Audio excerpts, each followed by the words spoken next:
ви посакам добри дојде од моје име и од името на директорот на агенцијата доктор Зоран Трајчевски, кој што денес не беше во можност да присуствува на овој настан, бидејќи има собраниска комисија за годишниот извештај на работата на агенцијата.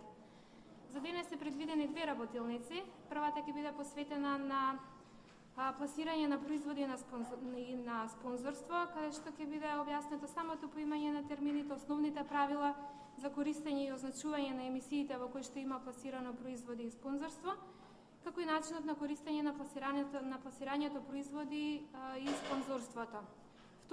Втората работилница ќе биде посветена на новите рекламни техники, значи реклами на поделен екран, интерактивно и виртуелно рекламирање. Експерти ќе ни бидат, односно презентери ќе ни бидат господинот Марк Џансен, кој што поранешен председател на регулаторното тело во Белгија наменето за француската заедница. Тој е експерт во рамките на ИПА проектот, кој што е за зајакнување на административните капацитети на телата задолжени за телекомуникации и медиуми, за ефикасно регулирање на новите дигитални и повеќе наменски услуги. Беше активно вклучен во процесот на изработување на правилниците за пласирање производи и за новите рекламни техники. Можам да кажам дека агенцијата е поприлично задоволна од неговата работа. Се надевам дека ќе бидете задоволни и вие од неговата презентација. Би ве замолила сепак вашето мислење да го искажете во евалуацијските форми кои што ги имате пред себе. Другиот презентер е колегата Виктор Шиков, кој што е од секторот за програмски работи. Предлагам да почнеме со првата презентација на господинот Марк Џансен за пласирање производи. Повелете.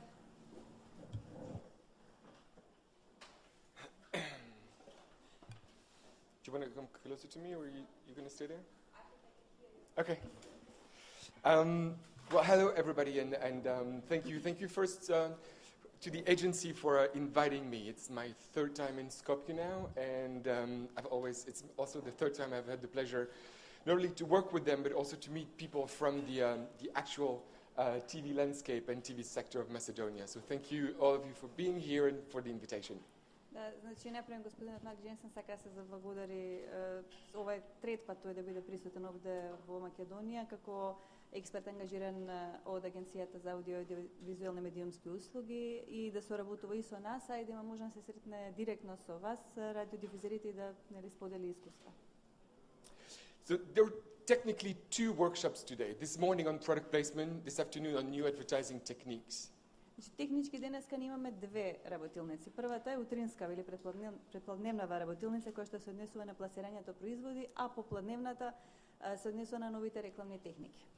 But we thought it made more sense, first to have them both on the same day so that you don't have to come twice to us, but also because, as you will see, a lot of those issues sort of overlap. And so we consider this sort of workshop as one because there are a lot of things that are going to come back and we're going to talk, going back and forth on those different issues. Меѓутоа сметавме дека е сепак попрактично да ги одржиме двете работилници во еден ден, прво за да не ве викаме да доаѓате два дена поред, да бидеме нели попрактични, и второ затоа што станува збор за комерцијални практики кои меѓусебно се преклопуваат во голем дел од работите и ќе видите во текот на презентациите ние повеќе пати ќе се враќаме напред-назад и ќе се навраќаме на работите кои што веќе еднаш сме ги кажале, ама во нов контекст.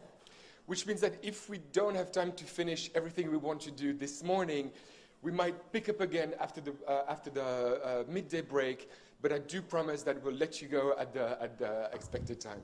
Што значи дека ако не успееме да завршиме нешто од предпладневна работилница пред паузата, можеби ќе го довршиме во втората работилница, но не грижете се, навреме ќе ве пуштиме се заминете. So thank you again for coming. We know that you're busy. I've known obviously a lot of people working in television, and I know you have a crazy schedule. So we appreciate that you took some time today to be with us and to discuss this important issue with us. Пред се ви благодарам затоа што сте овде денеска со нас. Знам дека работите во телевизија и дека имате вашиот распоред е препон со многу активности, затоа навистина ви благодарам што дојдовте денес овде со нас за да дискутираме за овие прашања. And finally, just to give you a sense of sort of who I am and why I have the pleasure to be standing here talking to you today. So as was being said, I used to be the chairman of the media regulator in Belgium. I'm now a consultant, and for a consulting firm that specializes in both media regulation, but also working with TV channels in small market like Belgium and Switzerland. Значи, најпрво да се представам, иако нешто веќе беше кажано, за да знаете зошто сум всушност јас овде избран да зборувам. Да, јас бев порано председател на едно од белгиските регулаторни тела наменето за француската заедница во Белгија, а денеска имам консултатска куќа која што работи од една страна со прашањето на медиумската регулација, а од друга страна директно со телевизиските компании кои што работат на мали пазари како што е на пример Белгија. And I say small market with a lot of pride because I come from a very small country, but I've, with all my knowledge of Europe now and the big countries and the small countries, I know that there is as much talent and creativity everywhere. И ова мал пазар го кажам со голема гордост, затоа што јас самиот доаѓам од мала држава, Белгија е мала држава и ние сега нели имаме целата Европска унија каде што имаме и големи и мали држави, но од прва рака знам дека и во малите држави има голем број талентирани и креативни луѓе. So the program, very shortly, the context first of what we're talking about, the guidelines of product placement and the general consideration. My friend Victor will talk about the specific of the Macedonian rules. Then we'll discuss how product placement and sponsorship are different, but also how they can be combined.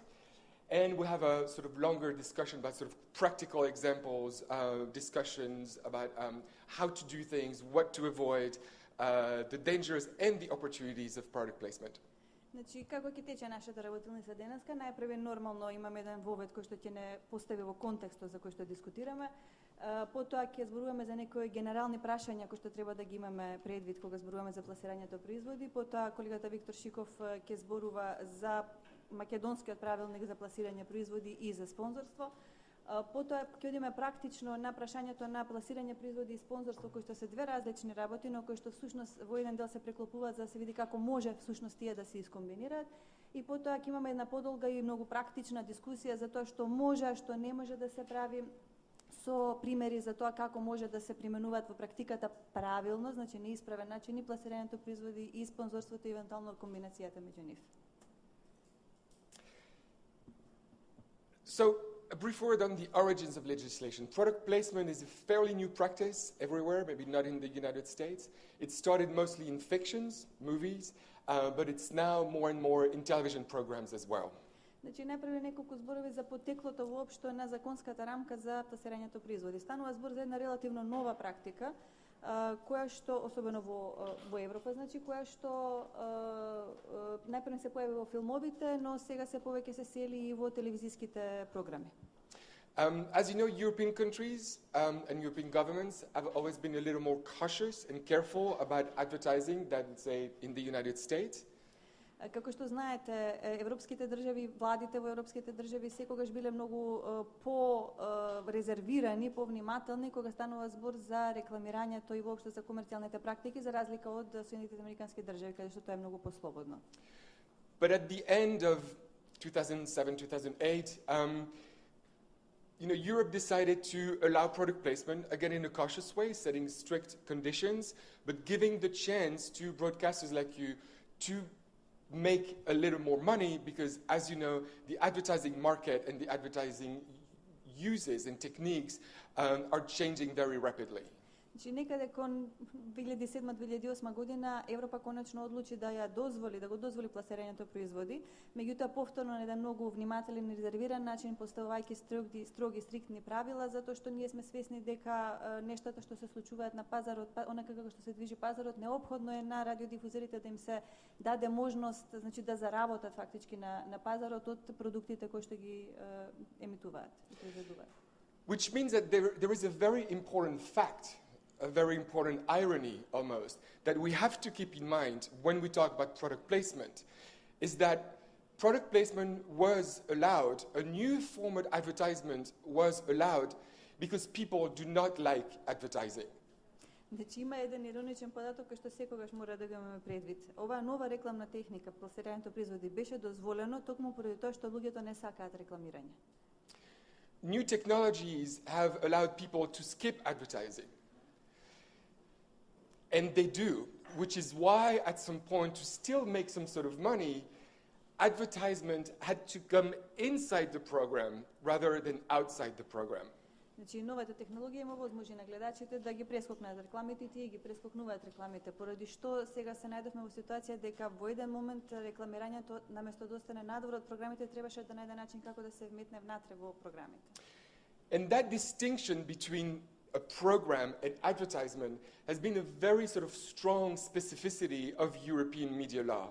А таа разлика меѓу тоа што е програма, а што е рекламирање, од секогаш била една многу јака, значајна одлика, специфична одлика на европското законодавство за медиуми.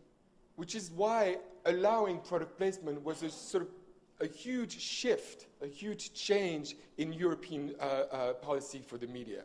И оттаму дозволувањето на пласирањето производи беше толку големо поместување, толку голема промена во европската медиумска регулатива. But, and I also think this is the other important fact about the origin of product placement, governments and regulators decided to do so anyway, to allow product placement, because they wanted to support TV channels. They knew that TV channels needed new ways of making money, so there was a sense of trust, there was a sense of support in that policy, in that legislation. Но причината поради која што властите и регулаторите одлучија да им дозволат на радиодифузерите да го користат пласирањето производи е поради тоа што беа свесни дека мора да се најде начин како радиодифузерите да заработат пари. И оттаму се одлучи, значи, да има една таква доверба и една таква поддршка од страна на властите и регулаторите кон радиодифузерите. Which is why in every country in Europe you will see regulators that are sort of strict about product placement. And not because they think it's such an awful thing. I mean, some may have their reservation, but it's not for them to have an opinion. But because, again, it's so built on trust that if a broadcaster breaches that trust, it hurts more. Оттаму насекаде во Европската унија вие ќе видите дека регулаторите постапуваат многу стриктно во однос на пласирањето производи, не затоа што имаат огради, некои од нив имаат огради кон пласирањето производи, но тоа е нивни проблем, бидејќи е дозволено, туку затоа што прашањето на користење пласирање производи се базира, се заснова всушност врз довербата во радиодифузерите. Тогаш кога пласирањето производи нема да се спроведе на оној начин кој што е легитимен и легален, во тој случај боли повеќе затоа што е изневерена довербата. But I don't want to talk too much today about the relationship between the regulator and the broadcaster. I think what's important and what will be part of my presentation throughout the whole day is the relationship between the broadcasters and their audience and their public. Ама денеска нема да зборувам толку многу за односот меѓу регулаторните тела и радиодифузерите, туку многу повеќе ќе се концентрирам на односот на радиодифузерите и нивната публика. Because again, remember, most of the public doesn't like advertising. So you're doing something that they're not quite ready to appreciate or to enjoy, but you're going to try, broadcasters try to do it as best as they can because they respect their audience and because they want to keep their audience and not have their audience watch something else. Значи, сепак... Sorry, Значи, сепак, имајте предвид дека овој однос меѓу публиката, меѓу радиодифузерите и публиката е многу важен затоа што имајте предвид публиката не сака да ги гледа рекламите. А сепак радиодифузерите мора да најдат начин како истовремено и да ја почитуваат публиката, ама и да може да заработат пари преку рекламирањето.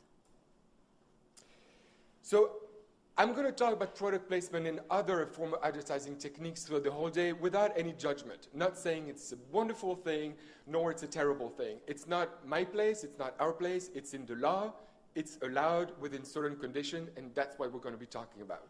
Значи, денеска целиот ден ќе зборуваме за пласирање производи и за другите рекламни техники, односно комерцијални практики, и нема да оценуваме што е добро, а што е лошо, затоа што тоа не е наша работа.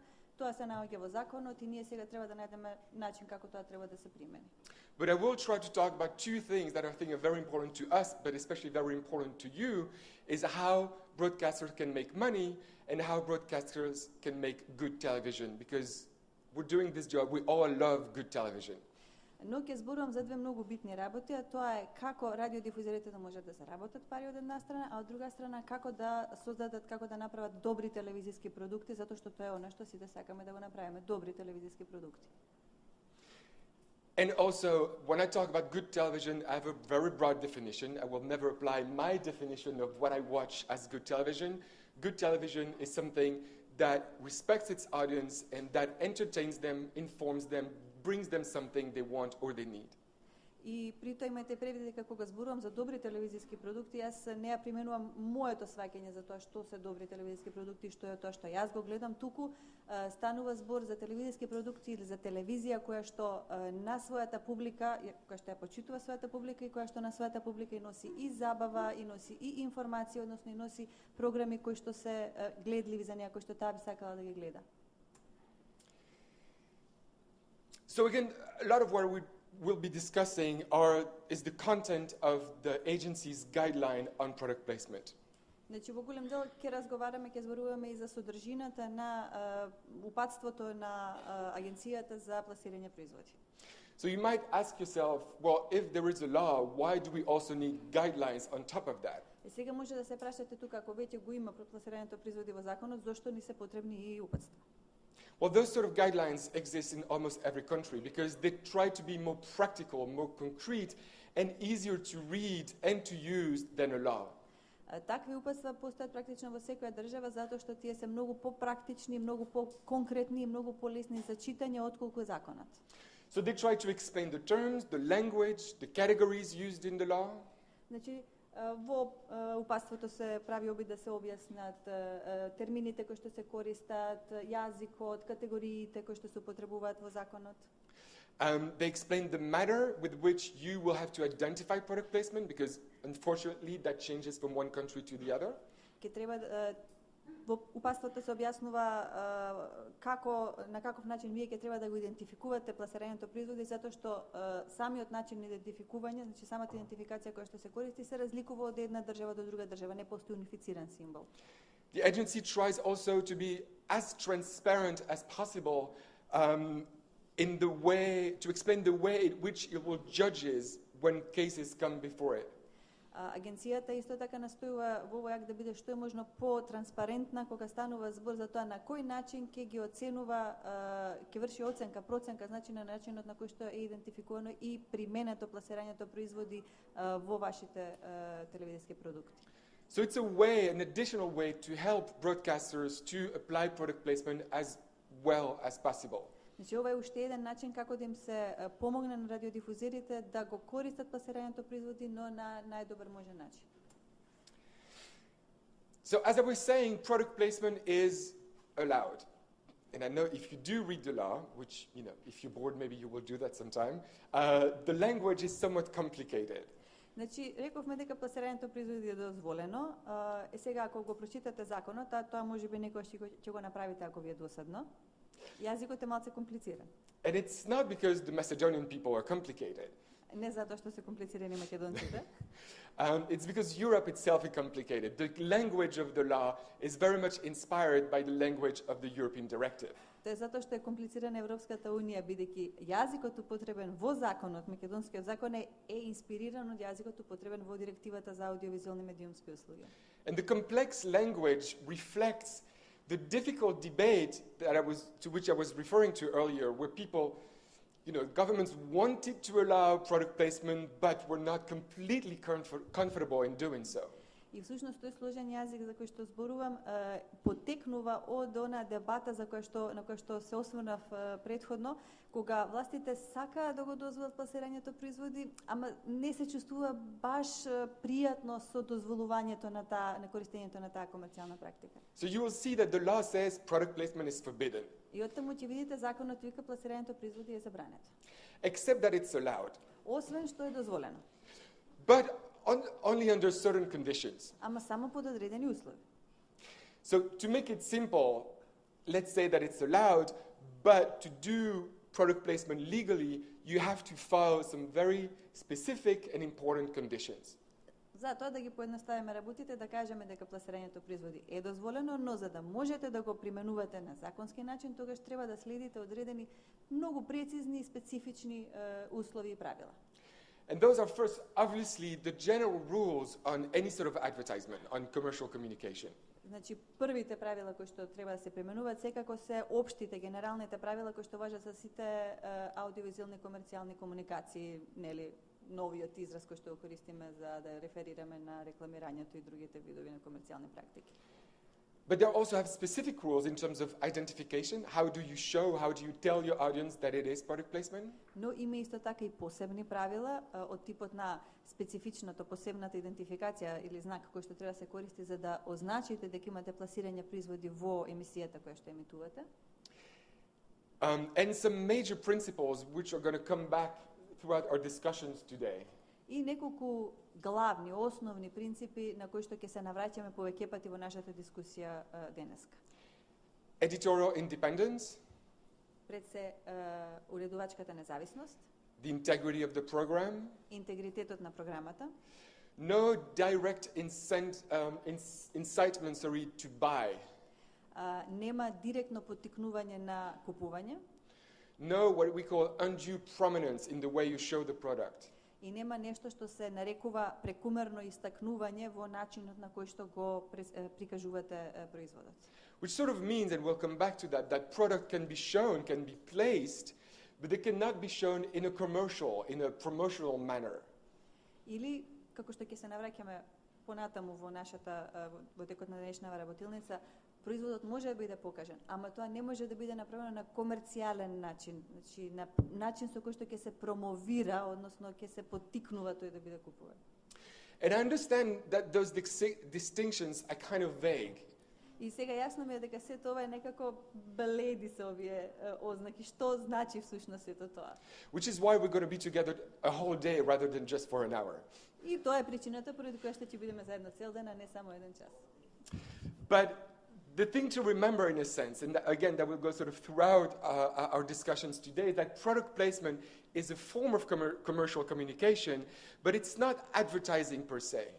И значи она што го определува всушност целата дискусија која што ние ќе имаме денеска е фактот дека да, пласирањето производи е комерцијална комуникација, но таа не е самата по себе рекламирање.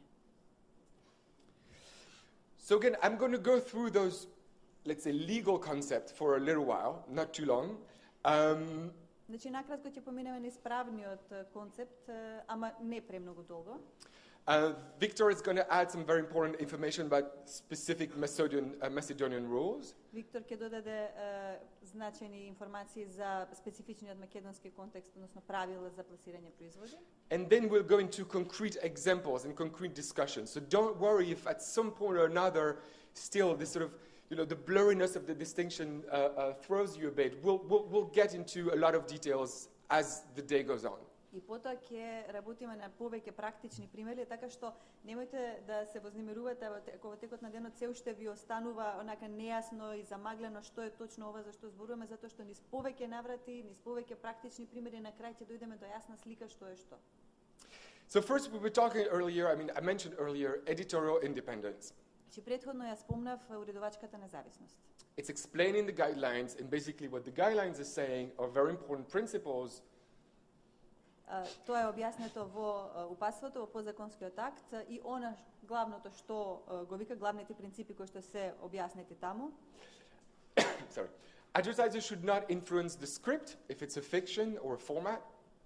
И дека огласувачите не треба да влијаат или не смеат да влијаат врз сценариото доколку станува збор за некаква играна програма. It should not influence the content, the structure, the production, the scheduling of the program. Не смеат да влијаат врз содржината, врз структурата, врз продукцијата, ниту врз распоредувањето на програмата во програмската шема. So in a sense, always remember, advertisers are not your boss. They're your clients, they're your partners. И секогаш имајте предвид една многу битна работа. Огласувачите не се вашиот газда. Тие се вашите клиенти или вашите партнери. You know better than them how to make good television. Always remember that. Секогаш запамтете дека вие подобро од нив знаете како се прават добри телевизиски продукти. And they should understand that you have their best interest of heart. You don't want to make them angry, you don't want to make them disappointed. You want to make good television with them and for them because they're partly paying you to do so. И секогаш треба да имаат предвид дека вие всушност имате позитивна намера, имате добра намера. Вие сакате да создадете добар телевизиски продукт, а истовремено да им овозможите и ним да се рекламираат, да се појават нели во тој телевизиски продукт, со што и тие ќе имаат позитивни ефекти. So the relationship you establish with your advertisers, obviously you know that is very important. It has to be of trust, it has to be of respect, but it's very important to establish a good relationship with them very early on so that everyone knows exactly what is their role and function. Значи, многу е важно како ќе го изградите вашиот однос со огласувачите. Битно е уште од веднаш од почетокот да изградите добар однос со нив кој што ќе се базира на доверба и на соработка, но сепак да се знае која улога има во тој однос. And as the guidelines and rule book suggest, there are few things that you can put in the contract to make sure that if at some point something goes a little wrong, you can go back to that. And a contract is easy because you discuss it, you sign it, and then you get to work. Како што се вели во подзаконскиот акт, некои работи можат да се решат на ниво на самиот договор кој што го потпишувате со нив, ќе ставите во него одредени клаузули со кои што сите страни се доволно заштитени, го потпишувате и потоа постапувате според тој договор. And so make sure at the early stage of the relationship you have with your advertisers that they have reasonable expectations. Значи, уште на почетокот на контактите со вашите огласувачи, потрудете се тие да имаат разумни очекувања. Значи, бидете сигурни дека имаат разумни очекувања во однос на тоа што може да го добијат од вас. Product placement is, for the advertisers, a wonderful way to build the image of a brand. За огласувачите, пласирањето производи е одличен начин како да го изградат својот имиџот на марката. It's not the best way to instantly, in a week, double your sales. Тоа не е одличен начин, тоа не е добар начин како во текот на една седмица да го дуплирате приходот кој што се, односно заработката која што сте ја добрите. So for those of you in the marketing departments who are in contact with the marketing departments of your channel, it's important to understand what is the advertiser looking for, what is their needs. Is it about image? Is it about they're about to go to bankruptcy, so they need to sell a lot of products? Because you as a channel will have different things to offer them that best suit their needs, and product placement might be or might not be the best one at that point for them. Значи, вие во маркетиншките оддели треба всушност да видите што е она што навистина му е потребно на огласувачот кој што се обраќа кај вас. Значи, дали му е потребно подолготрајно време да го гради имиџот на својата марка или ќе банкротира и има намера потхитно да го дуплира приходот кој што го заработува, затоа што на располагање ви стојат повеќе типови на различни комерцијални практики, односно видови комерцијални комуникации, кои што можете да им ги понудите во зависност од тоа што им е ним потребно за да добиете најдобри резултати. So, of course, when there is a breach of editorial independence, it's sometimes very hard to gauge or to prove even for the regulator who's trying to do its job. Е сега кога постои нарушување или упад во уредувачката независност, понекогаш е многу тешко и за регулаторот и за сите да докажат дека навистина се случило такво нешто, односно дека е нарушена уредувачката независност. So the rule book, the guidelines, establishes some criteria. Оттаму подзаконскиот акт воспоставува одредени критериуми за тоа како да се определи. But you should know, and I'm going to speak here for myself, I cannot speak for the agency, but I'm going to speak for myself when I was a regulator. The first question we ask ourselves when someone is complaining that a product placement was potentially wrongly made is that how different would have that program looked if there wasn't any product placement? И сега ќе зборувам од име на како постапував јас кога работев во регулаторно тело, значи кога некој ќе се пожалеше дека имаме неисправен начин, некоректен начин на инсертирање, пласирање производи во некоја програма, тогаш прашањето кое што ние си го поставувавме беше како поинаку би изгледала таа емисија доколку во неа немаше пласирање производи. Do you know the show Dr. House, the American TV show? Dr. House, okay. серијата ви е So, позната. you know, Dr. House has a limp, so he rides a bike, but he cannot really drive a car. Imagine that suddenly he's cured and he drives a big BMW and you see big BMW logo all the time on the screen. Значи, знаете, главниот лик, доктор Хаус, едната нога му е болна, не може да оди, може да вози точак, не може да вози возило и така натака. И сега замислете наеднаш, тој чудесно е оздравен и наеднаш вози некој најново BMW и вие стално го гледате во крупен кадар знакот на BMW. As a regulator, I would be inclined to say that the editorial independence has been breached because the script, the character has changed so much just to show a car that it's very suspicious. Како регулатор, јас во овој случај би се сомневал, би сметал дека е нарушена уредувачката независност затоа што самата природа на карактерот и самото сценарио е толку многу сменето само со цел да се покаже еден автомобил во емисијата во телевизиската серија, така што тоа е веќе една многу сомнителна ситуација. Then there is the concept of undue prominence. И сега постои концептот на прекумерно истакнување. And I'm going to ask И јас to сега read that. ќе го прочитам на македонски, значи што би значило тоа? Програмите кои содржат пласирање производи не смеат преку нагласено промовирање или препорачување директно да ги поттикнуваат потрошувачите да ги купуваат, Значи, не смеат директно да ги поттикнуваат потрошувачите да ги купуваат или изнаемуваат производите или услугите. Иако некој производ, марка, име или заштитен знак се прикажани во програмата, сепак нивното изложување или споменување не смее да се прави на неприроден начин, прекумерен и нападен начин со што видливо се промовира производот, услугата или марката. Ова е всушност што значи тоа прекумерно истакнување на одреден производ во рамките на програмата во која што е вклучен.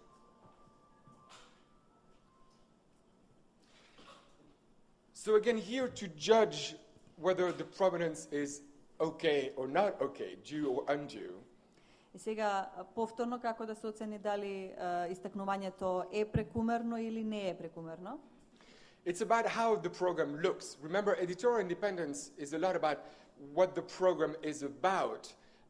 Undue prominence is more about what the program looks like on the screen. Значи, ова прашање го разгледуваме од аспект на тоа како изгледа одредена ТВ програма на екранот. Значи, уредувачката независност се однесува на прашањето на што всушност се однесува, за што се работи во одредена програма, додека пак прашањето на истакнувањето е како се решава преку прашањето, преку тоа кога ќе се одговори на прашањето како всушност изгледа на екранот одредена програма.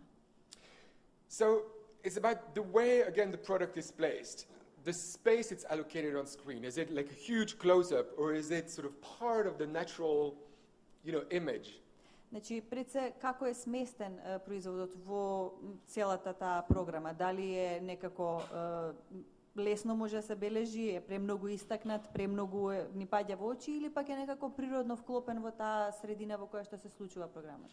How often and how long we see the product on the screen? Колку често и колку долго го гледаме тој производ на екранот? Is it justified that we see the product at this precise moment on the screen? Дали е оправдано што го гледаме производот во овој конкретен момент на екранот? And the language used. It's okay, we'll talk more about this later, but it's okay to mention a brand. It's very tricky to discuss the brand. Понатаму јазикот кој што се употребува, односно дали се дискутира за самата марка во рете, да се спомне марката, ама не и да се дискутира подлабоко сега за неја и за незините карактеристики. Again, imagine, it's a fiction, it's a scene, and a man and a woman are on a hot Macedonian afternoon having a drink on the banks of the river. Значи, замислете ситуација, топло македонско попладне, маж и жена седат и пијат пијачка на кеј. They discuss something very important, integral to the story. The waiter comes, asks what they want to drink, and the man says, "Oh, can I have a Coca-Cola, please?" И значи сега тие разговараат на нека многу битна тема, доаѓа келнерот и ги прашува што ќе се напиете и гостинот одговара за мене една Кока-кола. The brand is mentioned. We will see the bottle later on the table. Maybe we will see the happy eyes of the very thirsty man because it's very hot. Значи марката е спомната, потоа ќе го видиме и шишето на масата, можеби ќе видиме и колку му се срекне очите на човекот кој што ќе ја пие Кока-колата, затоа што бил жеден. But we don't want, it would be strange to have the person say to the waiter, "Oh, I'm going to have a Coca-Cola because it's so delicious and so refreshing on a hot afternoon in this city." И сега она што би било неприродно би било кога актерот би му одговорил на келнерот: јас би сакал сега една Кока-кола затоа што таа е многу вкусна и многу освежувачка во едно олку топло попладне. And I promise my examples will be a little more subtle as we go along. И ветувам дека моите примери ќе бидат посуптилни понатаму во излагањето. And so now for some of the specifics about how to and the technicalities about how to apply product placement. Victor? И сега Виктор за содржината, за некои специфични работи за содржината на самото упатство, за пласирање производи, односно правилата кои што се содржат во подзаконскиот акт кој што го изработивме и кој што е на сила и кој што е достапен на нашата веб страница. Некои од вас веќе имаме подолгогодишно искуство за овие теми и претпоставам дека никогаш нема се договориме до крај дали е регулативата точна по овие последни прашања за кои што зборуваше Марк, меѓутоа прашање е на процес, не е прашање на конкретна, точна, временски, правилно определена, па дури и квантифицирана постапка како нешто се оценува дека е или не е прекумерно во овие односи, особено затоа што мислам дека и внатрешната структура при продукција на една аудиовизуелна целина е проблематична во односот помеѓу продуцентот, сценаристот и режисерот. Не значи дека секојаш ќе се согласуваат како нештата треба да изгледаат.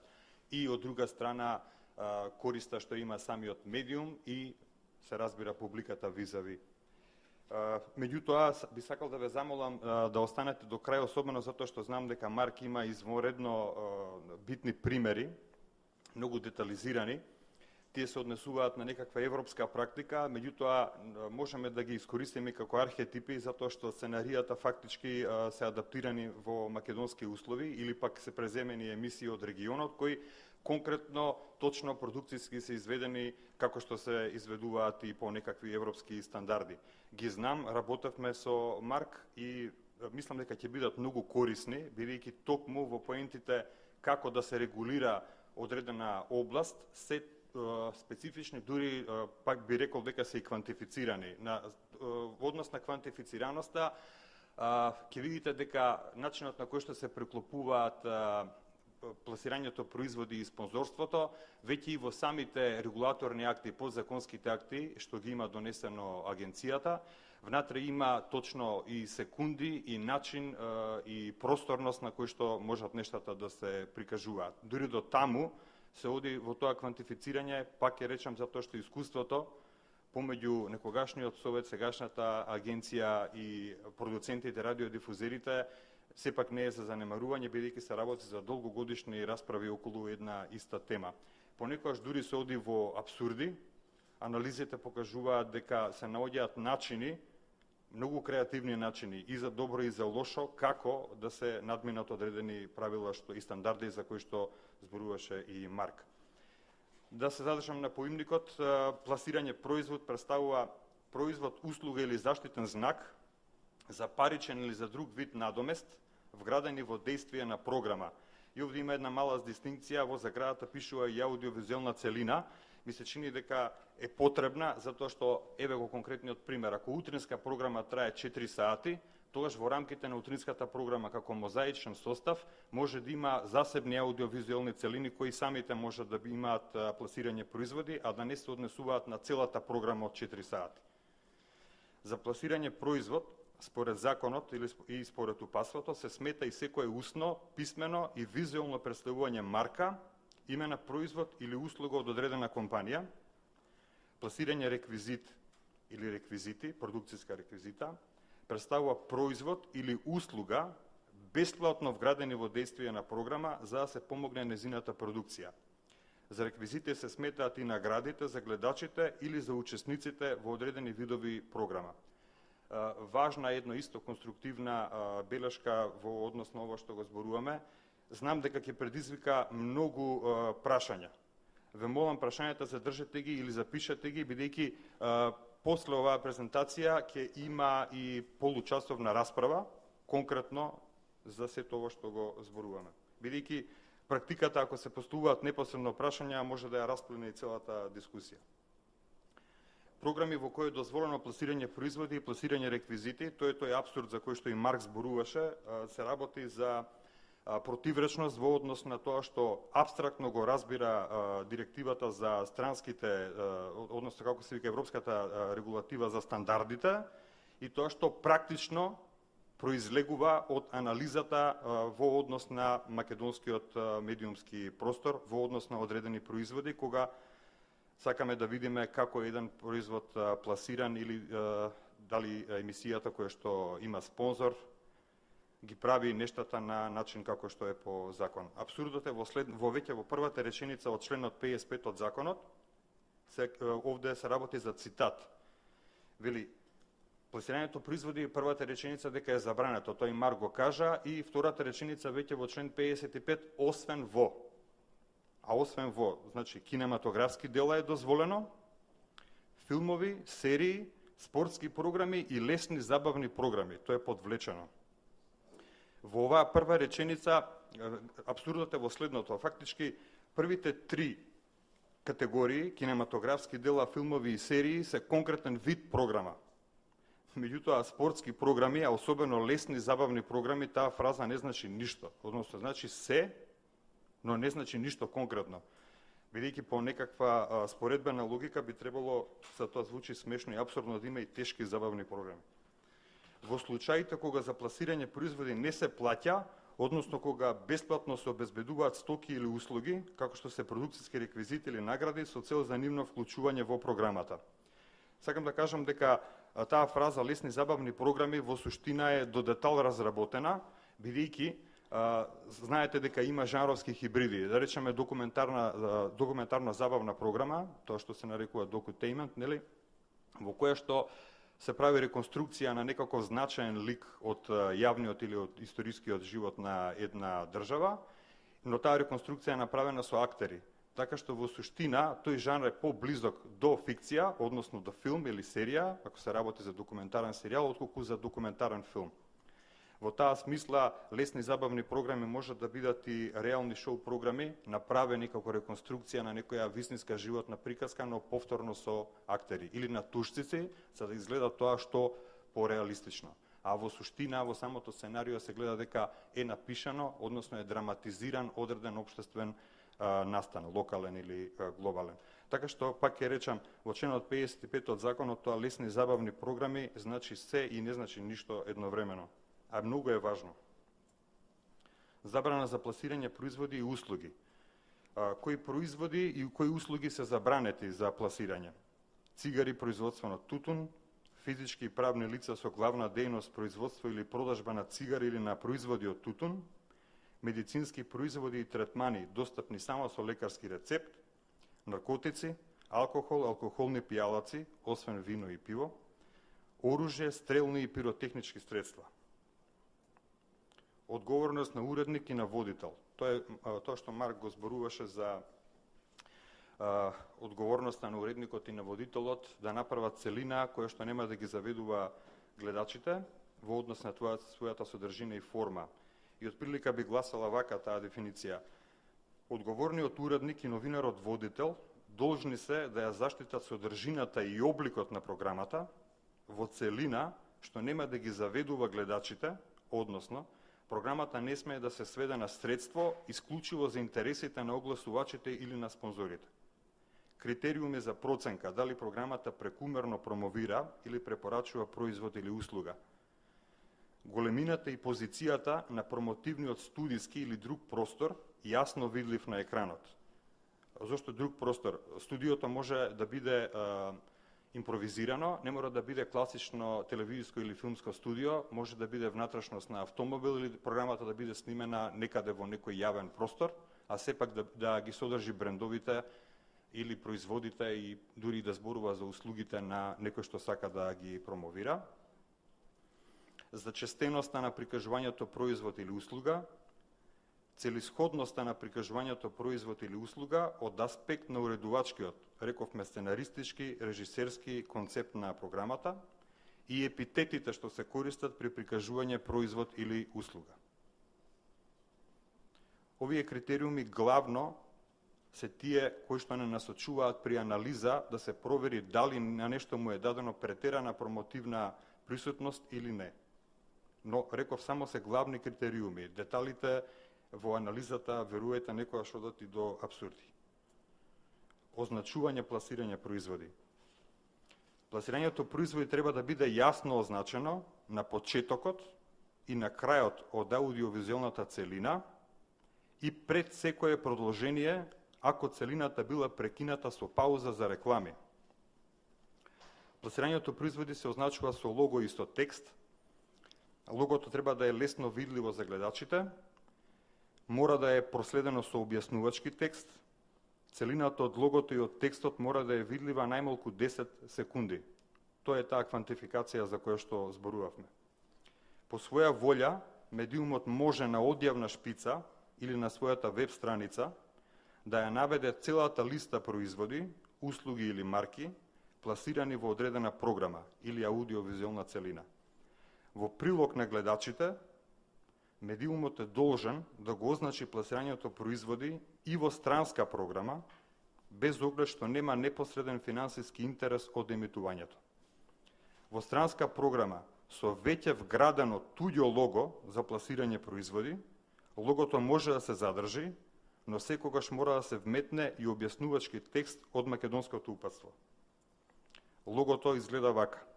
Може да го преземете, го има на веб страницата на агенцијата, за да се аплицира во овие програми за кои што досега зборувавме.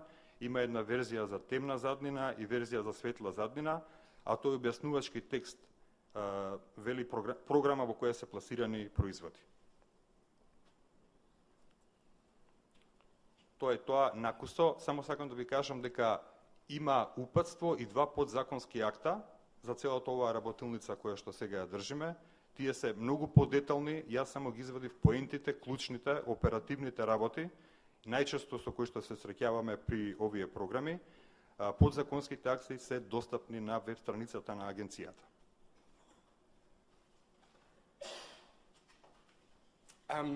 We just wanted to maybe I'll give you the opportunity to ask some question now. If you do have any, I apologize in advance that if you do ask question, maybe I will answer that later in the presentation.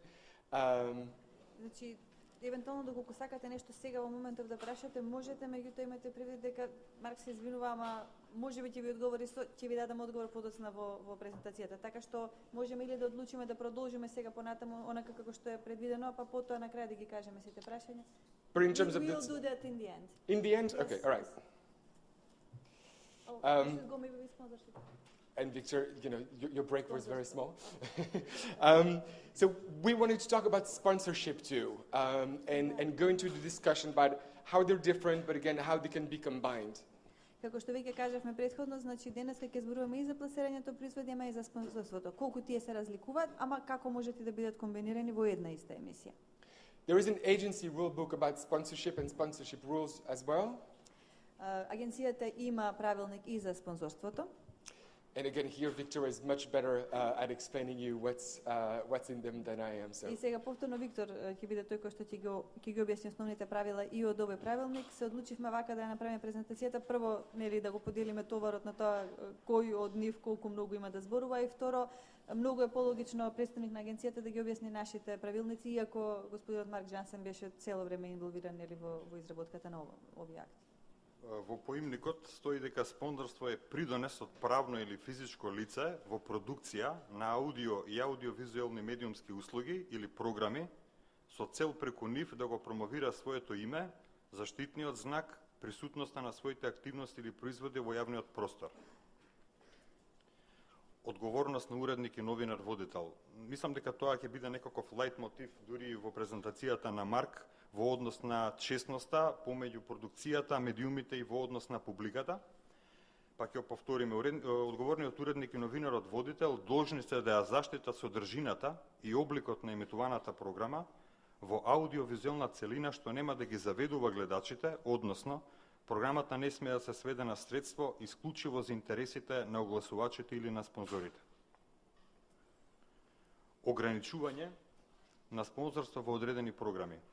Во членот 54 став 5 од законот општо се забранува спонзорство, и ова е цитат повторно, во вести, актуелно-информативни програми за тековни настани и за верски програми. Детално, по жанровски категории, спонзорирањето е забрането во следните видови програма.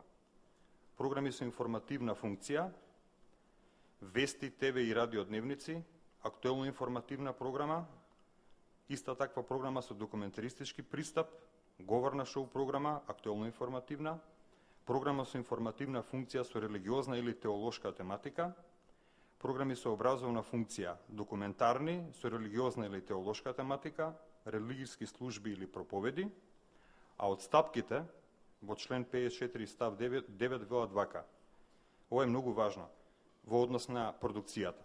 Спонзорите на другите облици документарна програма и на програмите за деца може да се прикажат само на најавна или на одјавна шпица, но не и за време трајање на таквиот вид програма. Повторно велам детално, општо во членот 54 став 5 се зборува за актуелно информативни програми и за верски програми. Меѓутоа, таа општост, да речеме дека тргнува од тоа дека не е стручна терминологија. Во стручноста на терминологијата, ако видите во документарните програми кои што се врзани за осварување на образовната функција на медиумот, документарната програма има многу жанровски подвидови. Законот го исклучува како можност спонзорирањето програми со религиозна и теолошка тематика, а имаат намера да бидат документарна програма, и директно пренос на религиски служби или проповеди. Меѓутоа не го ограничува спонзорирањето документарни филмови со друга тематика, со тоа што вели дека треба да биде направено или на најавна или на одјавна шпица, а не за време трајање на тие програми. Забраните за спонзорство во член 54 ставови 6 и 7. Спонзор на програма не смее да биде правно или физичко лице чија главна дејност е производство и продавање цигари, производи од тутун, оружје, стрелни и пиротехнички средства, наркотици, алкохол и алкохолни пијалоци, освен вино и пиво. Идентификација на спонзорот. Значи, кога зборев на почетокот дека имаме долгогодишно искуство и полемики со радиодифузирите и продуцентите како да се означува спонзорот, мислев пред се на тоа дека името на спонзорот или означувањето на спонзорот при тоа се користат, сакам да кажам, не стриктно зборот спонзор, туку се користат други зборови, помагатели, пријатели, овозможено од и така натаму, и тоа беше една помалку повеќе банална, ама и гротескна дебата, дали може или не може да се употребуваат тие зборови, а фактички воведуваат конфузија, не само кај обидот, кога се прави обид да се направи анализа од регулаторен аспект, тури и кај публиката, и на радио, и на телевизија. Се дојде до некаков заклучок, пак велам, има детален акт подзаконски за спонзорството. Ки кажам само поентите. За да се избегне каква било забуна кај публиката, спонзорот на програмата мора секогаш, вербално и визуелно, експлицитно да биде означен токму со зборот спонзор на почетокот, за време или на крајот од спонзорираната аудиовизуелна целина. Визуелната или вербалната идентификација на спонзорот може да го користи фактичкото име на спонзорот, неговото лого или негов препознатлив производ или услуга, но секогаш придружени со зборот спонзор. Визуелната или вербалната идентификација на спонзорот не смее прекумерно да промовира или да препорачува производи и услуги од спонзорот. Таквите информации се сметаат за прикриено рекламирање. Идентификациите на спонзорот не се сметаат за рекламирање. Значи, идентификацијата на спонзорот не се смета во оние 12 минути ограничени на еден реален час можност за рекламирање. Значи, не се пресметуваат во дозволеното време за рекламирање на еден реален час. Спонзорираните програми или аудиовизуелните целини, што содржат и пласирање производи, подлежат на двете групи правила. И од упатството за планирање производи, и од правилникот за спонзорство. Тоа е тоа за кое што Марк ќе зборува, затоа што една програма, фактички, или една аудиовизуелна целина може да има и спонзор, или спонзори, и пласирање производи. За телевизија. Идентификацијата на спонзорот може да се состои од најави на водител, што содржат информации за името на спонзорот, неговата адреса, работното време, веб страницата и активностите, производство, продавање производи или давање услуги. На подвижен кајрон со истите овие информации, на подален екран инсертирање лого или име на спонзор, односно име, слика или заштитен знак од негов препознати производ или услуга, информации на најавна или на одјавна шпица од спонзорираната аудиовизуелна целина. За радио, најави на водител со истите овие информации што ги споменавме и за телевизија, джингл за спонзорот, информации на најавна или неодјавна шпица од спонзорираната аудиовизуелна целина. Време траење, просторност и зачестеност на идентификацијата. Најави на водител, најмногу до 30 секунди, подвижен кајрон или подален екран, најмногу до 10 секунди, подален екран не смее да биде поголем од една осмина од екранот, джингл за спонзорот на радиопрограмите најмногу 10 секунди. Правила за аудиовизуелните медиумски услуги по барање. Начини за идентификација на спонзор. Во каталозите на даватели на аудиовизуелни медиумски услуги по барање, спонзорите може да се идентификуваат на следниве начини. Објавување информации за спонзорот на соодветно место во каталогот со програми, а значи логото на спонзорот, неговото име или пак името, сликата и заштитниот знак на негов препознатлив производ, инсертирање на тие информации за спонзорот во време траење од 5 секунди пред почетокот на аудиовизуелната целина. Тоа е тоа. Каде се добива пресек помеѓу product placement и sponsorship, тоа е работа на детална анализа и Марк ќе зборува повторно велам преку практични примери. Работевме со него, занимливи се. Мислам дека ќе произлезат прашања од тоа и би ве замолил дискусијата да биде поактивна, подинамична, бидејќи прашањата не само на радиодифузерите, што имаат уредувачката одговорност, туку и на продуцентите, доаѓаат повторно кај нас, ги дебатираме и прашање се на исцрпна анализа и на консензус.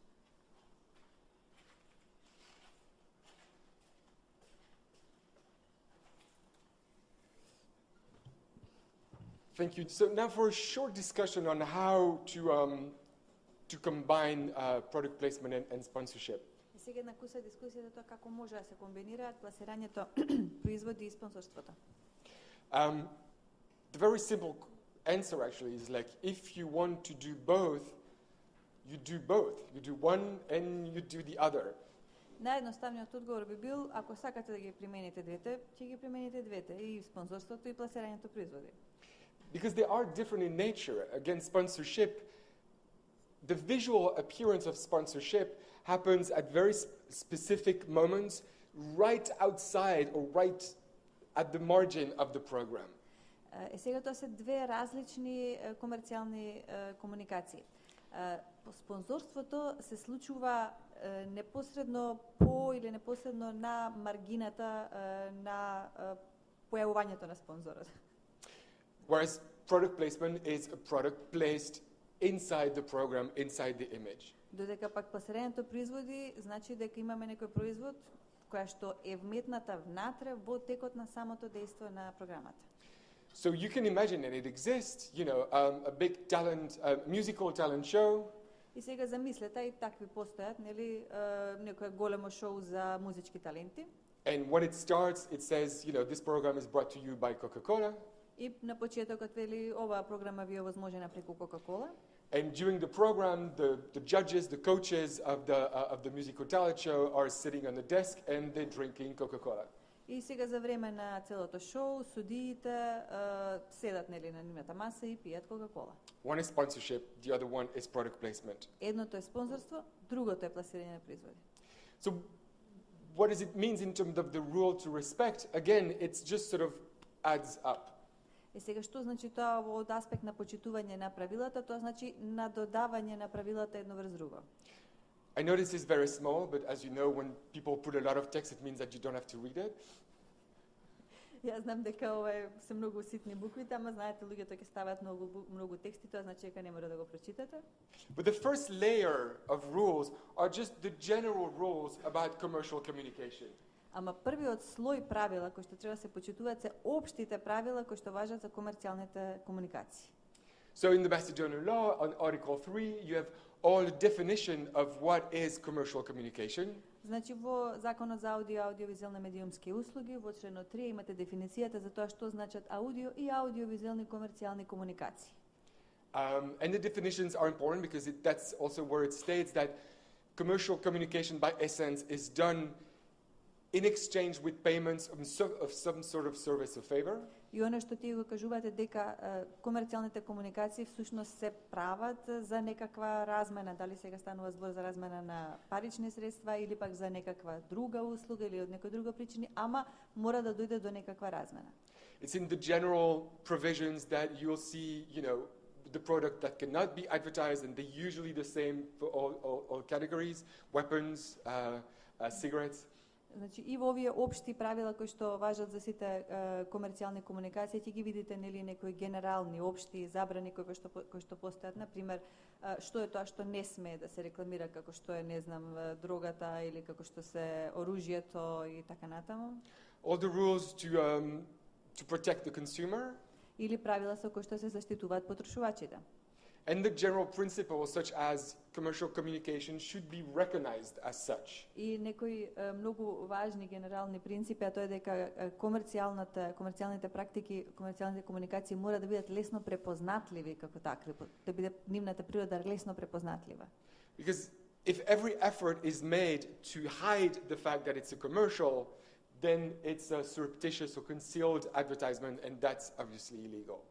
Затоа што ако се направи некаков напор да се сокрие дека станува збор за рекламирање, тогаш всушност станува збор за прикриено рекламирање кое што е нелегално.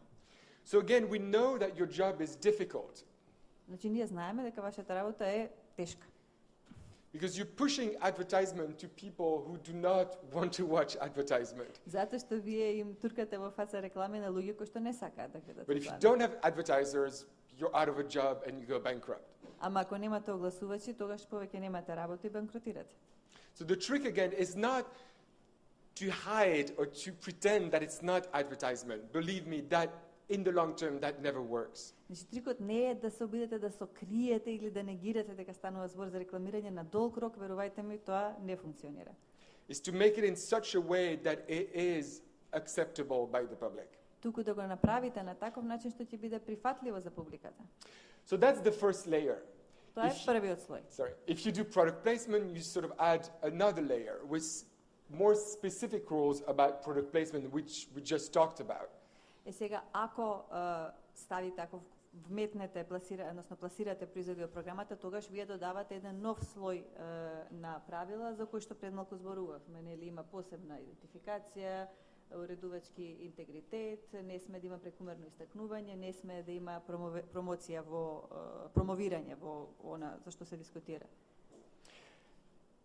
And if you do sponsorship in that program too, you in a sense add a third layer of rules. И сега ако во таа емисија имате и спонзорство, тогаш додавате еден трет слој на правила кои што треба да се почитуваат. But again, it's not as complicated as it may look. Ама повторно не е толку комплицирано колку што на прв поглед може би изгледа.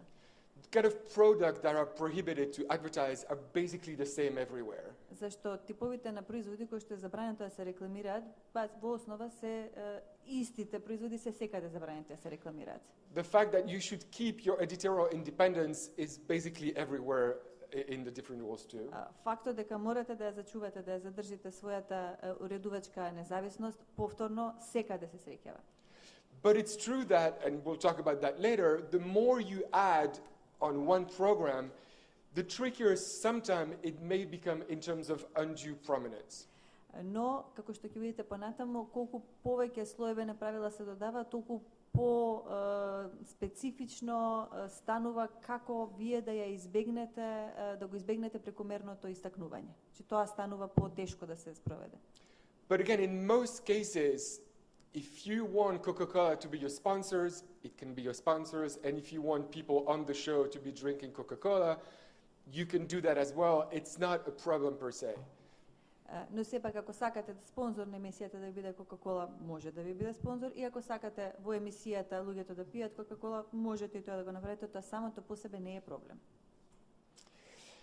So again, the fact that supposedly you have all these rules is not a way for the government or the agency or, the European Commission or a Belgian person like me to say, you can do this, all this is forbidden, and we're going to make your job harder. И сега поентата на сите овие правила не е затоа што власта или регулаторното тело или Европската комисија или еден белгиец како што сум на пример јас сака да ви кажат не вие не можете за се тоа е забрането и не можете да го применувате и не можете да го користите. again, it's about trying to have guidelines and rules to make sure that you can work with trust with the agency, with honesty, respecting some basic ethics which you have in your job. I'm going to stop here. Но во секој случај она на што се сведуваат работите дека вие можете да работите, ама притоа морате во односот кој што вие самите го практикувате и во односот со агенцијата да се базира на доверба, на честност во однос на тоа што всушност се прави, на вашата етика во рамките на вашите медиуми. Should I go on? And I'll go on now. And if the agency and its job is applying the rule of law, is also in the matter of fairness. И доколку агенцијата во својата работа го применува владењето на правото, тогаш тоа е во смисла на едно правично применување на правото. Because we all know that, at some point or another, a producer or a TV channel will be tempted to say yes to an advertiser that is putting a lot of money on the table and who wants just a little bit more of what is actually acceptable by the public and by the law. Затоа што сите сме свесни дека во одреден момент телевизиите или продуцентите ќе се најдат во ситуација да бидат искушени да му кажат да на еден огласувач кој што дава многу пари и се што сака е само малку повеќе да му биде попуштено отколку она што е дозволено по законот и колку што е прифатливо од публиката. And you know that if you say no to the advertiser, he's just going to go to another TV channel. И вие знаете дека ако му кажете не на тој огласувач, тој ќе отиде во некоја друга телевизиска куќа. Who will receive all this money that you just said no to. И таа телевизиска куќа ќе ги припи сите тие пари кои на кои што вие предмалку им рековте не. But if you know that every TV channel is going to say no because what the advertiser wants is too much. Но ако знаете дека сите телевизиски куќи ќе му кажат не на тој огласувач затоа што тоа што огласувачот го бара едноставно е премногу. The vigilance and the hard work of the agency has paid off because that's what it's trying to do, so that everyone play by the same rule and it's actually fair. Тогаш работата која што си ја работи агенцијата конечно ќе стигне до некакво исплатување, ситуација во која што се исплати затоа што сите ги почитуваат истите правила. So a lot of what we're going to be talking about now in the sort of more practical side of the discussions are, yes, what kind of rules do you apply and how do you apply them? И сега кон долго најавувањето попрактичен дел, кои правила ги применуваме и како можеме да ги применуваме правилата. But as you will see, in a sense, a lot of those questions can be replaced by another, even more important questions, like, what kind of program are you actually making? Но сите овие прашања всушност може да се заменат од едно далеку поважно прашање, а тоа гласи каков вид програми всушност вие правите?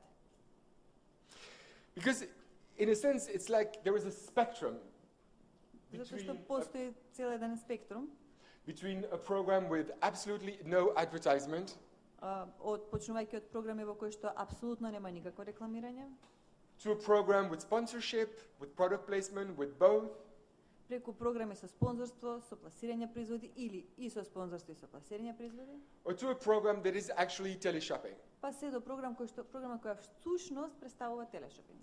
And all those are fine, all those are legal, they're just different type of programs. И сето тоа е во ред, се тоа се легални програмски содржини што може да се емитуваат во една телевизија, само што се различни едни од другите. Which again, because they're different type of programs, obey to different types of rules. И бидејќи станува збор за различни видови програми или програмски целини, тие почитуваат, односно потпаѓаат под различни видови правила. And a different kind of contract you can sign with your advertiser.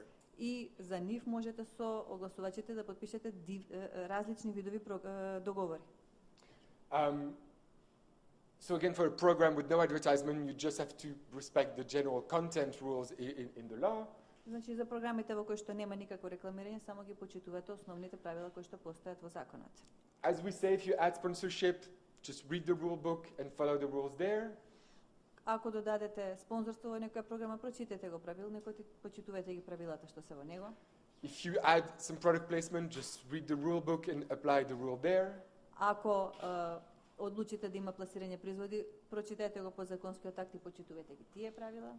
If you do a program that is actually teleshopping, another set of rules apply. Ако пак правите содржина која што всушност е телешопинг, тогаш имате друг сет на правила кои што треба да се применуваат. which again, you probably know them. It has to be a minimum of 15 minutes. There could be no commercial breaks inside the program. Предпоставам дека ги знаете, тоа може да биде најмалку ако е телешопинг прозорец, најмалку 15 минути и не може во тој реален час да се емитува рекламирање. The only drawback of such programs is that they cannot be counted as European works for the quotas that every channel has to respect. Единствениот проблем со ваквиот тип на содржина е тоа што не може да се смета, односно не се смета во квотите за европски аудиовизуелни дела, односно во делата нели за изворна програма, во квотите за изворна програма. And again, it has to be clearly identified as such. И мора да биде јасно означено дека станува збор за телешопинг. Значи дека не е програма, тука е програмски сегмент, комерцијална практика, фактички телешопинг. Which again is sort of one of the most basic rules. Do whatever kind of program you want to do, just make sure that your audience know what it's watching. Значи се враќаме назад на базичното правило. Правете онакви програми или програмски содржини какви што сакате да направите, само бидете сигурни дека вашата публика точно знае што е таа програма која што вие им ја емитувате. So now into the discussion about, the do's and the don'ts. I don't want to sound pretentious. I don't have, the perfect tricks to do the perfect product placement. I would be doing a different job if I did. Значи сега кон тоа кои се правилата, што може да се направи, што не смее да се прави, немам намера да кажам дека ги знам сите работи и да се наметнам како некој кој што може да ги реши сите проблеми, да даде одговори на сите прашања, да беше така ќе работи в друга работа. But I can share with you a lot of experiences I've had with commercial channels, with advertisers and with regulators as well. Но можам да споделам со вас делови од своето големо искуство кое што го имам и со комерцијалните телевизии, и со регулаторите, и со огласувачи. And again, going back to one of the first slides, yes, we are going to talk a lot about what is legal and what is not legal. И сега кога се вратиме да ве потсетам на почетокот, да, ќе зборуваме многу за тоа што е легално, а што е нелегално, што е законски, а што не е законски. But let's all remember that what also matters and can be the deciding factor in many cases is how do you get and keep the respect and love of the public for your program, for your channel. Но оно што е исклучително важно е како да ја придобиете довербата, почитувањето и љубовта на вашата публика и да ја задржите публиката.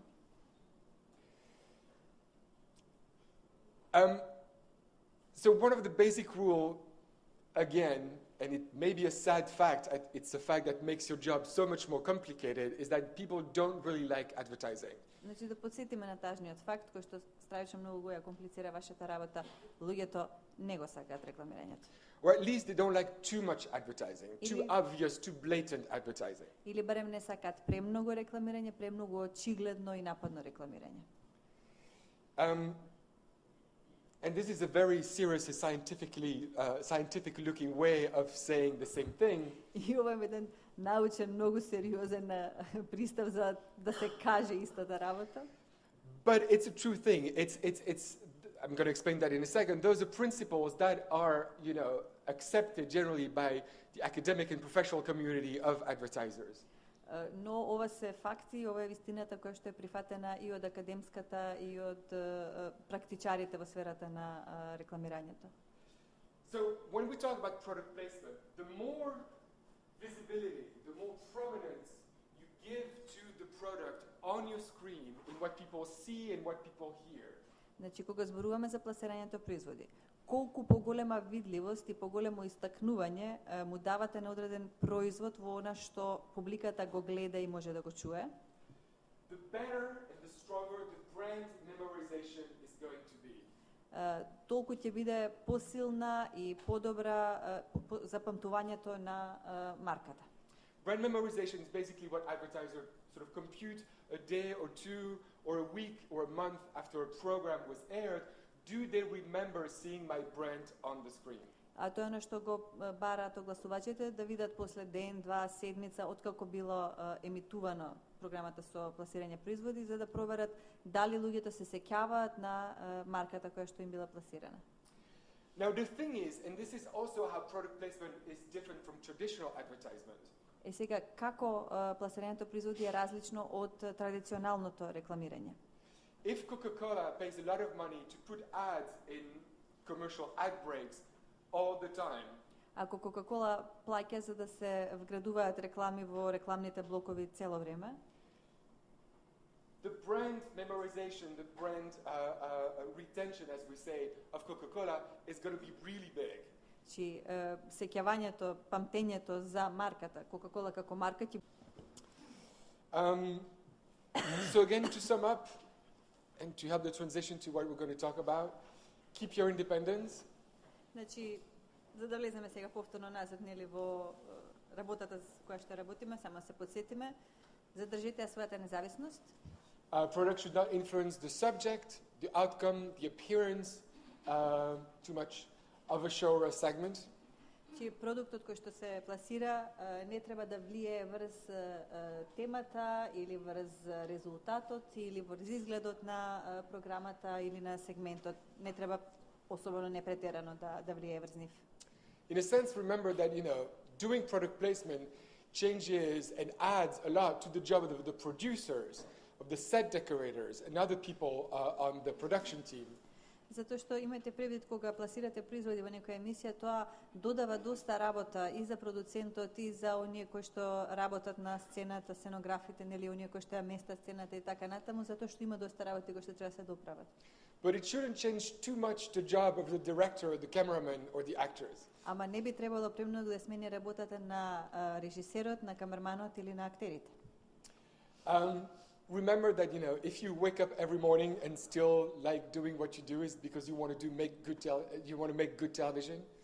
Значи ако се уште секој утре се будите сакајќи го тоа што го работите, односно сакајќи да правите добра телевизија, добри телевизиски продукти. And remember that if you make good television, you're going to make everyone happy. Your public, which is the most important, your advertisers, and the regulator too. И ако нели правите добра телевизија, тогаш сите ќе околу себе ќе ги направите среќни, и публиката, и огласувачите, и регулаторот. So let's take three different examples. So they're completely fictional. Значи да земеме три различни производи кои што се целосно измислени. I came up with those fictional shows when I was preparing this. Идеите за нив ми дојде додека ги подготвував презентацијата, додека ја подготвував. I'm not claiming to make good television, so maybe you'll think those shows are terrible ideas. Јас не тврдам дека правам добри телевизиски продукти, можеби ќе мислите дека идеите за овие телевизиски шоуа се ужасни. But at the very least, they're fictional. So if there is actually a show that exists like that, it really was not intentional. Но навистина тие се навистина измислени, ако постои некој шоу кој што приличува, некоја емисија која што приличува на овие за кои што јас сега ќе зборувам, секоја сличност е случајна.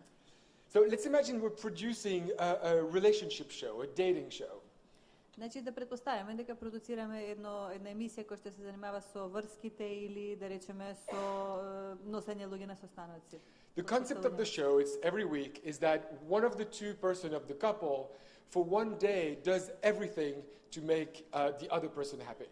Значи концептот на емисијата е таков што секој од партнерите во таа врска по еден ден во неделата треба да направи се што е во негова моќ за да го направи другиот партнер среќен. So on this week's show, the way that we use that concept is that a couple, a husband and a wife, go to a spa. И сега оваа недела концептот на емисијата предвидува дека за да се исполни нели она што планираме да го направиме, сопругот и сопругата одат во спа. And it's the husband who has organized and planned the whole day, the different activities and everything that they're going to be doing, so that hopefully his wife will be happy.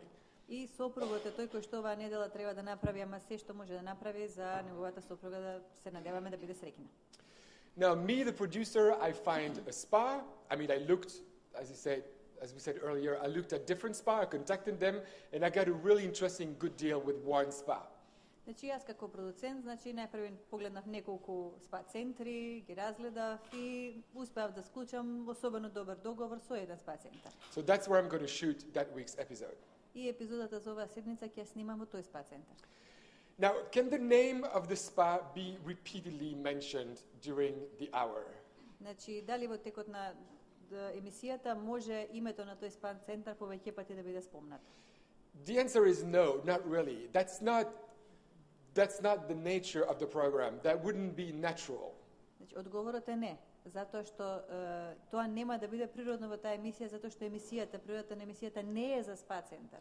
I would most likely offer and get money from, maybe if I want to, from the spa to be the sponsor of the show. Најверојатно би можела да добиам понуда од спа центарот да биде спонзор на тоа шоу. Which is a good way at the beginning of the show, the viewer knows, oh, this is the kind of spa we're talking about. Така што уште на почетокот, нели, во најавата може да се каже дека еве спонзор е овој спа центар, таму се наоѓаме. Now, can the logo of the spa be frequently seen on screen during the hour?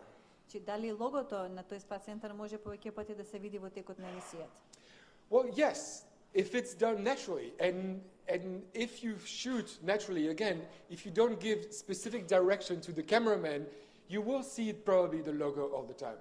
Одговорот е да, ама ако не му давате посебни упатства на камерманот дека треба да го снима логото, туку логото едноставно се наоѓа на различни места во хотелот и додека нормално се снима кадарот во хотелот, вие најверојатно повеќе пати ќе го видите логото без да го терате камерманот да прави крупен кадар. We've been in this building since, say, 11. How many times have we seen the AEK logo? Чи од 11 часот сме овде во оваа зграда, колку пати досега го видовме логото на АЕК? Yeah. I've been rude. I haven't even mentioned them once. I haven't thanked them for hosting us today. I should and I do. А јас бев непристоен, воопшто дури не им се ни заблагодарив, зашто денеска се наши домаќини овде, што требаше да го направам. I didn't need to tell you repeatedly the name of AEK to sort of for you to get a sense, obviously you know that's where you are, but to get a sense of the logo and of where we are. Немаше стварно потреба јас повеќе пати да ви го повторам дека се наоѓаме во АЕК за вие да се сетите кој е логото и да знаете каде ние всушност се наоѓаме. And again, I don't want it to make it too simplistic or ridiculous. И навистина сега повторно не сакам да звучи премногу едноставно или смешно. But imagine I would have started my presentation like this and say, we're very pleased to be here today because AEK is gracious enough to welcome us. Ама замислете да почнем својата презентација денеска така што ќе стоев покрај нивниот банер и логото и ќе кажев еве ние сме денеска овдека во АЕК и тие се многу љубезни и ни возможија денешната работилница да држиме во АЕК. And I know I'm being stupid in saying that. И знам дека I'm being stupid in saying that. Just to check. И знам дека би изгледал глупаво кога би го кажал тоа. But my guess is, at one point or another in your career, advertisers have sort of asked you or pressured you to do stupid things. Ама сигурна сум дека во овој или оној момент од вашата кариера огласувачите ве подпритиснале да направите понека не баш паметна работа. Now, we shoot the program. The program is aired. I mean, the program is edited too, because it lasts a day, but we have a 1-hour program. И сега имате предвид дека нормално треба да направиме монтажа на програмата затоа што вие снимате цел ден таму, а треба да направите емисија која што трае 1 час. Can the man complain about some of the services of the spa? И сега може ли мажот, тој кој што нели дента треба да ги исполни сите желби на сопругата, да се пожали за услугите на тој спа центар? The answer is yes, of course, because if he has something negative to say, you shouldn't censor him because you have a deal with the spa. Одговорот е да, секако, затоа што доколку тој има да каже нешто што е негативно и на што сака да се пожали, вие не треба да го цензурирате него само затоа што имате договор со тој спа центар. And the thing is, he will probably say a couple of negative things sometimes. И работата во тоа што тој најверојатно неколку пати и ќе каже неколку негативни работи. And you probably want or hope that he will say a few negative things sometimes too, because if not, your show is going to be very boring. И всушност вие и би требало да се надевате дека тој ќе каже барем неколку негативни работи затоа што во спротивно вашето шоу ќе биде досадно. But again, is it bad for the brand itself? I don't think so. Ама од друга страна, дали е тоа лошо за самата марка на тој спа центар? Не, мислам дека не е лошо. Because yes, we might imagine that, I don't know, in his schedule, the man has said, at 2:30 we're going to have a nice cup of tea, and at 3 we're going to have massages. Затоа што, например, во распоредот кој што го направил, сопругот може би испланирал дека во 2 часот и 30 минути ќе пиеме чај, а во 3 часот имаме масажа. And they're a little late, and it's already 2:45, and the tea hasn't arrived, and he's sort of like, okay, what are they doing with the tea? Where is it coming? И сега е веќе 20:35, тие веќе доцнат, чајот се уште не е присутен, нормално дека тој ќе каже каде се, што се, зашто го нема чајот. It's not horrible for the spa. People get that the man is stressed out. People get that the schedule was a little tight. People get that our spa thing takes a little longer because that's what's nice about spending the day at a spa. Луѓето е нормално да го видат тоа, затоа што гледачите гледаат дека станува збор за еден прилично набиен распоред и дека они се сопругот е многу под стрес од една страна, од друга страна така се одвиваат работите во еден спа центар, затоа што во спа центар сите работи се случуваат поспоро. If the man is constantly negative and the whole day, ако сопругот е цел ден негативен намчор, that's going to say more about the man on television, and you know how good editing can make someone appear, it's going to say more about the man than the spa itself. И тоа многу повеќе ќе зборува за тоа каков е карактерот на тој човек, отколку за самиот спа центар, а вие многу добро знаете како со добра монтажа можете да изградите како да изгледа одреден карактер, одреден лик. Now, obviously, if at some point the man says, this is the worst spa I've ever seen in the whole world, И сега, ако во некој момент мажот рече, ова е најлошиот спа центар кој што сум го видел во целиот свет, it wouldn't be horrible for you to cut that. нема да I биде don't think. ужасно од вас ако го исечете тој дел. But again, to have natural reactions of the man and of the woman throughout the day is what's going to make your show real and interesting and natural. Ама ако ги прикажувате природните реакции на мажот и на жената во текот на целиот ден, тоа е оној елемент кој што ќе направи вашата емисија поприродна и погледлива. So remember that your show is not about the spa. The show is about, as it is every week, a couple where one of the person is trying everything he can or she can to make the other person happy, and it's sort of funny and it's sort of sweet, and that's what the show is about. Значи немојте да испуштате од вид дека поентата на вашата емисија не е за спа центарот, туку е за еден брачен пар во кој што едниот од сопружниците настојува се труди целиот ден да направи што е можно повеќе добри работи за другиот брачен партнер. И тоа е сладко, и тоа е симпатично за гледање, тоа е всушност суштината, темата на емисијата. So can the men complain? Yes. Can the men be very happy and say very positive things about the spa? Yes, of course, if all that is natural. Значи, дали мажот може да се пожали? Да. Дали може да каже дека е многу среќен и дека многу убави работи да каже за спа центарот? И тоа може да го направи, се додека сето тоа е негова природна реакција на она што му се случува. Now, shows like that, I'm sure you know, at the end, they usually end with like a one-to-one, face-to-face interview with one or two of the contestants to sort of summarize their experience and was it fun and was it wonderful and was she happy and blah, blah, blah. Знаете веќе од претходно искуство, таквиот тип на емисии обично завршуваат на крајот со еден на еден интервју со личностите кои што учествувале или барем со некој од нив да кажат отприлика како беше забавно ли беше, уживавте ли, што се случуваше, би го направиле ли тоа пак и така натаму. So if you have a good show, don't ruin it at the end by asking the woman to say what a wonderful spa the AEK spa is, and she will definitely come back here because it's such a wonderful place where everyone is so nice and happy and it's cheap too. Затоа немојте да го уништите својата емисија со тоа што на крајот ќе ја прашате жената дали ова најубавиот спа центар во кој што некогаш била и дали повторно би се вратила тука и она да каже да, ова е најубавата и би се вратила пошто ова е спа центар АЕК е неверојатен и истовремено е многу ефтин. Can they, the woman and the man, can they be asked if they'll come again to that spa? Може ли да ги прашате мажот и жената дали би дошле повторно во тој спа центар? No, that's not really the point of the show. You can ask again, are you going to try again to make your wife happy? Or are you going to the woman, are you going to, be more understanding how stressed out your husband can be? Значи, дали е во ред да ги прашате дали би дошле повторно во спа центар? Не, бидејќи поентата на таа емисија не е за спа центарот, но можете да ги прашате дали повторно би направиле нешто, би проживеале едно вакво искуство, да го прашате сопругот дали повторно би направил се што е во негова моќ за да ја направи прекрасен ден на сопругата, или сопругата да ја прашате дали во иднина би била да би имала малку поголемо разбирање во однос на тоа колку всушност голем е стресот низ кој што се секојдневно живее нејзиниот сопруг. Or if you want, it's natural. You can ask them if they ever come again to a spa in general. Do that experience again. Или би можеле да ги прашате дали би го повториле искуството на престој во спа центар, ама генерално, значи како дали некојаш повторно би отишле во некој спа центар, а не би се вратиле во тој конкретен. And the chances are you're going to have some very positive response at the end anyway. Few people after spending a day at the spa are going to say, this was horrible, I never want to do this again.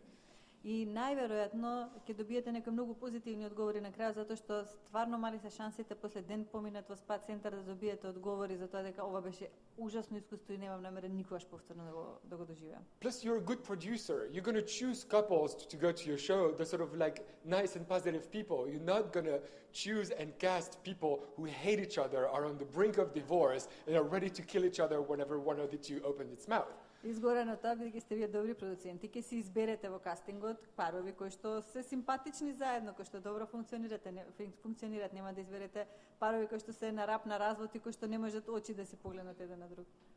So what does the spa get out of the deal? He's going to pay you, he's going to welcome a TV crew, which may be a little problematic for the spa, but he's going to pay you money for you to shoot that episode in that spa. What is it getting out of that deal? И сега што ќе добие тој спа центарот, добие договор во кој што ќе ве плати вам со својата телевизиска екипа да дојдете во спа центарот, да го пореметите малку распоредот на оно што се случува во спа центарот и за да снимите таа епизода од емисијата во тој спа центар. Well, he's getting great advertising. I mean, the image, the setting is associated with a funny, sweet, positive experience that lasts for a day and edited into an hour. Че ќе добие многу добра реклама затоа што едно многу симпатично и убаво доживување кое што траело во тој спа центар еден ден, а е на крај измонтирано во еден час, ќе биде асоцирано со марката, со брендот на тој спа центар. And even if you didn't shoot a huge close-up of the name of the spa, even if you had to tell the spa, listen, this is not part of the deal, we're not going to make huge unnatural close-up because first it's illegal and second it's ridiculous. И дури ако не сте снимиле огромен крупен кадар, долготраен крупен кадар од логото на тој спа центар и сте им рекле во спа центарот дека тоа нема да го направите затоа што прво е незаконски, второ е смешно. The show lasts an hour or 30 minutes, or however long your show is. For an hour or for 30 minutes, it takes place in your spa with a few logos here and there. If you put a little more money, you're sponsored. So obviously people will know that it is your spa. We don't need to spell it out. Значи и сега бидејќи таа емисија трае половина час или трае еден час и се снима во тој спа центар и нивното лого е природно сместено во самиот хотел, во самиот спа центар, тоа логично, нормално, природно ќе се појави во сцените кои што ги снимате згора на тоа, ако е спонзор тој спа центар, па ќе се добие ознака за спонзор. Луѓето едноставно ќе знаат во кој спа центар се снимала таа емисија, нема потреба од претерано истакнување. So this kind of format is good for product placement, and you could do legal product placement that makes everyone happy, the advertisers, the regulator, and again, hopefully, if the show is good, the public. Значи, ова е тип на емисија во кој што легално можете да направите, да имате продукт плейсмент, пласирање производи, со тоа што ќе добиете една емисија од која што повеќе мина ќе бидат среќни. Значи, ќе биде огласувачот среќен, ако е добро направено ќе биде регулаторот среќен, ако стане збор за добро спакувана емисија, публиката ќе биде среќна. Now, let's imagine another show. Here the concept is every week you have a grandmother and a grandson who cook together. And the grandmother tried to teach her grandson how to cook traditional Macedonian recipes. Сега да замислиме еден друг концепт на емисија. Еднаш седмично една баба и еден внук готват заедно. Во емисијата се собират и готват традиционални македонски рецепти. I don't have a lot of money for this show, so I'm not going to shoot exterior. It's all going to be in a TV studio, just that looks a little bit like a kitchen, and that's all I need to do my show. Че немам многу пари, затоа за ова емисија нема да снимам никакви сцени надвор, се ќе биде во студио кое што ќе биде уредено да подсетува на кујна и значи така ќе ги распоредам своите средства. Or even better, I'm thinking maybe actually I'll shoot that in an actual kitchen in the apartment or the house of someone who is lending me the house. Или подобра идеја, ќе снимам ова емисија во куќата и во кујната на некоја личност која што ми дозволува да влезам во куќата и да го снимам тоа шоу. Because if it's a real kitchen, everything that will happen in that kitchen and all the brands that could be placed there will be more real, will be more natural too. Затоа што кога е тоа вистинска кујна, тогаш сето она што ќе се случува во неа и сите марки кои што ќе може да бидат, ќе се појават во таа кујна, ќе биде многу поприродно опкружувањето за нивното појавување. Now, again, a few questions. So let's say they're gonna, they're gonna prepare. They're gonna prepare a moussaka this week. Moussaka, is that how you say it? Yes. Okay, it's delicious. Да речеме недалава готвиме мусака. But maybe it's not very complicated to make. I don't know, but something a little complicated that she needs to teach her grandson. Значи, еве, тоа можеби не е многу сложено јадење, ма да речеме можеби некое посложено јадење за кое што на бабата ќе треба малку повеќе време за да го научи внукот како се готви. So can we see on the screen their supermarket bags, let's say T-Nex? Да речеме и сега може ли во екранот да ги видиме кесите од супермаркетот од кој што тие купувале, на пример T-Nex. And they put them on the counter. И ги ставаат на работната површина. Yes, that's actually kind of nice. It's sort of they cook together, but this actually allows you to put a brand, but also to suggest the idea that they went shopping together, even if you don't have the money to go shoot in an actual supermarket, them shopping together, but because that's too expensive. Да, тие тоа може да го направат, не само затоа што вам ви дава можност да пласирате производи тука и затоа што иако немате доволно средства да излезете и да ги снимате во продавница како пазарот, сепак ја внесувате во самата емисија идејата дека бабата и внукот биле заедно и пазарале заедно. T-Nex is a supermarket, right? Yes. Okay, that's where I go. But again, if they come back from shopping, whether in a TV studio or in a real kitchen, let them drop their bags the way they would naturally do so. Don't force them to drop their grocery bag right at the exact perfect angle of the camera so that the logo is perfectly shaped and clear. Сега, кога тие ќе влезат со кесите со продуктите и кога ќе треба да ги остават на работната површина, оставете ги, нека ги остават така како што би си ги оставиле во природна средина дома, без оглед дали емисијата се снима во кујна во студио или во кујна во некој дом. Немојте да ги терате да ја спуштат кесата така што ќе ја наместат под соодветен агол за да може да се види во крупен кадар, точно камерата забележи да е добро видливо логото на T-Nex на кесата. Can we see the brands of the ingredients which they take out of their bags? Of course.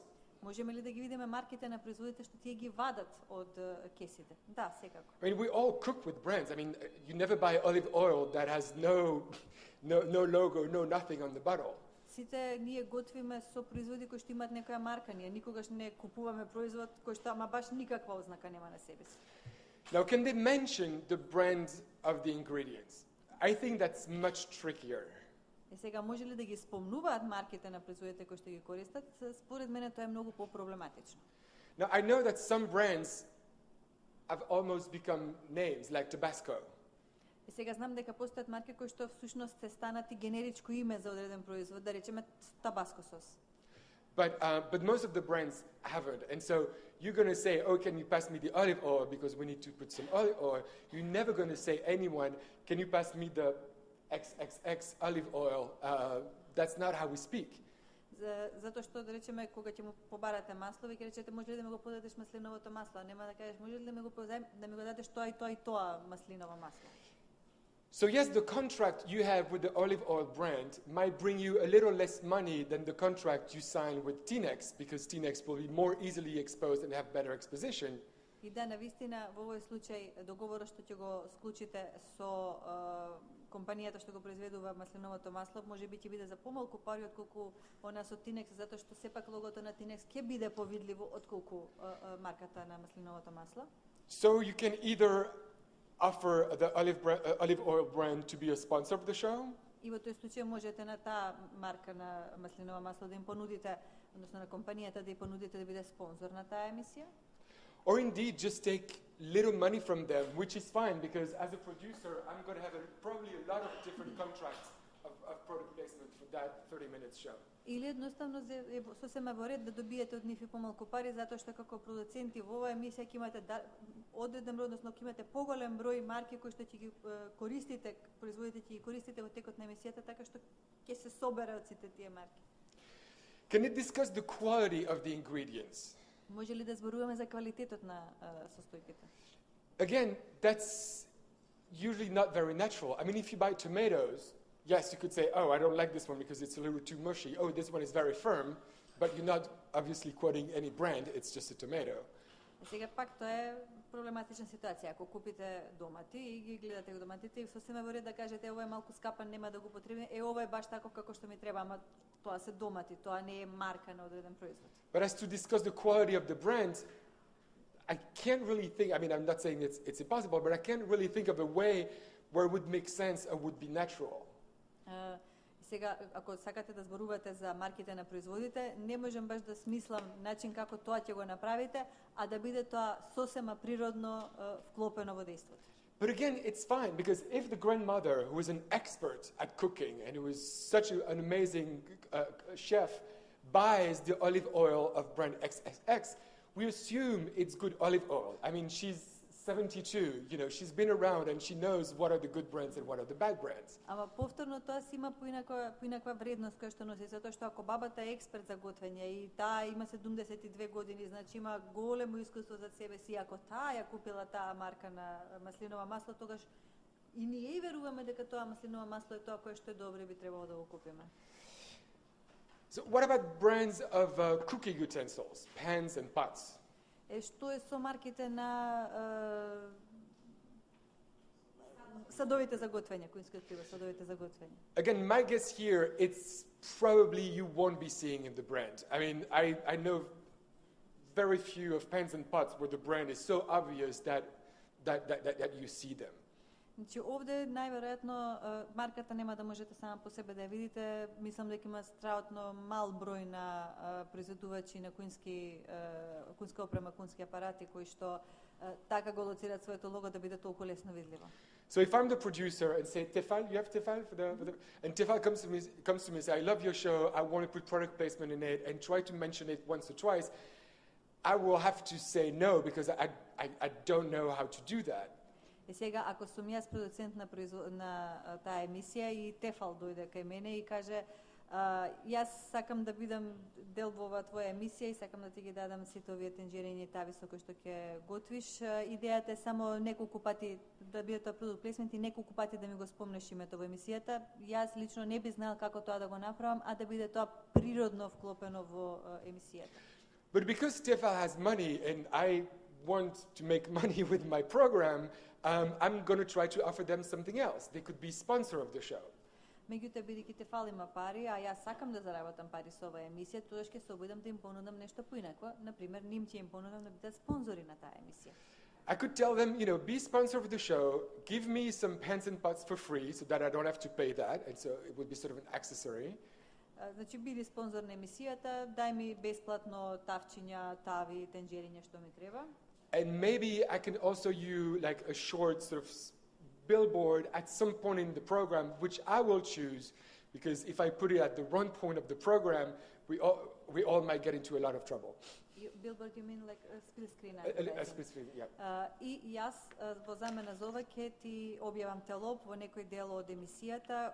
Јас ќе одберам во кој дел од емисијата, затоа што сакам да биде ставена така што ќе биде легално, односно ќе биде законски. Can the young man say whatever he likes? Can the grandmother say whatever she likes? Again, of course, it's natural. And again, that's probably where the quality of your show will be. Because a lot of those recipes, probably a lot of your viewers know how to make them or make them yourself. What will be interesting is the dynamic between the grandmother and the grandson. If you cast them well, they will be funny, they will be sweet together. It will be sort of interesting to see the banter. Maybe the young man is very clumsy and, you know, cast them well, make good television. Значи, дали младичот може да каже што сака, дали бабата може да каже што сака, да, тие може да зборуваат се што сакаат во таа емисија. Станува збор за емисија за готвење во која што се готви по рецепти кои што можеби вам ви се познати, можеби самите ја готвите таа емисија, ги готвите тие јадења, така што поентата во емисијата ќе биде да во кастингот добро да ги изберете бабата и внукот, да бидат симпатични, интеракцијата меѓу нив да биде добра, затоа што поентата на емисијата всушност ќе биде во динамиката на разговорите и на сето она што се случува меѓу внукот и бабата, затоа што можеби внукот ќе биде трапав, па бабата ќе треба да интервенира некако, значи гледајте добро да ги изберете ликовите. Because again, forcing them to say positive things about brands of any kind is probably, I mean, it's going to be so unnatural that you're going to break the very concept of your show. You're going to break the very concept of your show, which is two real human beings, a grandmother and a grandson, that talk together like real human beings. Ако ги терате да зборуваат, да кажуваат позитивни работи за марките производи кои што се користат при готвењето, тогаш вие всушност ќе го уништите концептот на вашата емисија, а концептот на вашата емисија се една баба и еден внук кои што заедно седат и готват и интеракцијата меѓу нив е она што е вистинското во тоа шоу, значи да не им ја уништите поентата на самата градењето на емисијата. Which again goes back to the main question: what program are you trying to do? What kind of show are you doing? Што повторно не води назад кон најосновното прашање кое што секогаш треба да си го поставиме. Каква програма всушност ние произведуваме? Because that very concept could actually be an interesting or not teleshopping concept. Затоа што ваквиот концепт би можел да биде интересен или неинтересен за еден телешопинг. And maybe, I don't want to make that show, but I want to produce a teleshopping window of an hour where it is an older woman and a younger man who pretends to be, because they're actors, who pretends to be grandmother and grandson, and they're gonna talk about the whole hour about the tefal pans and pots and this or that brand of olive oil. Затоа што јас може да се одлучам дека ќе направам телешопинг прозорец кој ќе трае еден час и ќе изберам актери. Едната ќе глуми баба, другиот ќе глуми внук, и тие 20 во текот на целиот тој еден час телешопинг ќе зборуваат за тоа колку е убаво и лесно да се готви во квалитетните тефал тенџериња и ќе спомнуваат каков е квалитетот на ова или на онаа марка производ кој што го користат во готвењето. Which again, then I'm making a different kind of program, and so I have different kind of rules. I'm freer in many ways, but I'm also more constrained in others. And so it really depends what you want to do. Но телешопингот е комплетно друг тип на производ, на програмски сегмент и подлежи на сосема други правила, бидејќи тоа е комерцијална комуникација и оттаму јас треба да одлучам, значи има своји предности, има своји слабости, јас треба да одлучам што сакам да направам телешопинг или да направам емисија. So what do the brands here get out of the product placement deal? Значи што ќе добијат сега марките кои што се појавуваат како product placement во оваа емисија? Again, an association with a good, interesting, funny and sweet program. Аз ќе бидат асоцирани со една добра, убава, сладка и забавна програма. Now, teenagers might be really interested in being a part of the program because it's kind of hard for them to place a product because they're a store. И сега тинекс да речеме би било природно да биде заинтересиран за да учествува како преку product placement во една ваква емисија затоа што тие се продавници за нив градувањето на нивната марка во некоја емисија како product placement е всушност многу тешко. So extract a lot of money from them. И затоа извлечете многу пари од нив. But Tefal might actually not be interested. You might go to them and say, can we make a deal? And they might say, I'm not interested because I understand, but we won't see my pants clearly enough. Меѓутоа Тефал може да не биде заинтересиран, можете дури вие да му придете на Тефала да му понудите да учествува во емисијата, ама тој да каже дека не се заинтересирани затоа што нивниот продукт нема да биде доволно видлив во таа емисија. And I'm only interested in a teleshopping program because for me what makes sense is for people to actually say at some point, those pants never stick, it's amazing. Значи од Тефал може да ви каже дека ние сме всушност повеќе заинтересирани за телешопинг да направите за нас затоа што нам ни е битно во одреден момент некој да каже значи во овие Тефал садови ама ништо никогаш не се залепува. So again, if you have a good concept, a good show, don't kill it. Значи ако имате добар концепт и добра емисија, немојте да ја убиете. Because if we go back to the very impressive graph that I made earlier, затоа што ако се вратиме назад до овој импресивен графички приказ кој што претходно ви го прикажав. Something that we've said, but there is another line that goes into it. И додадеме тука уште една нова линија. And a line that concerns you. И тоа е линија која се однесува за вас. Once you pass this equilibrium point, the quality of your show probably drops down as well. Во оној момент кога ќе ја поминете таа точка на рамнотежа, ќе падне сосема и квалитетот на вашата емисија. If the viewer thinks there is too many brands and it's just too much and a little ridiculous, he's not going to be just angry at the brands, he's probably going to be a little upset at the show and maybe at the channel too. Значи, ако гледачот смета дека има премногу марки со кои што е бомбардиран, тој ќе се вознемири, тоа најверојатно не само на емисијата, туку и на продуцентот и на телевизиската куќа. Now, for last example. Сега последниот пример. So I'm producing now a show called I Need a New Home. And so every week I take couples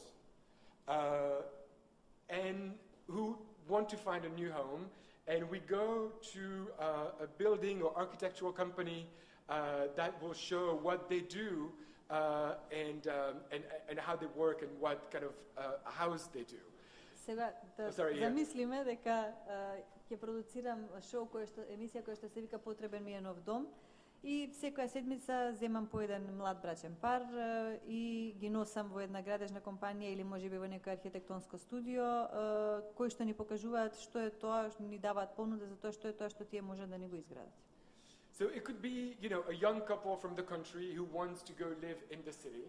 Например, може да биде тоа некоја млада брачна двојка од некое помало место кое што сака да се пресели да живее во град. Or a couple from the city that wants to live in the middle of the countryside in a very ecological house.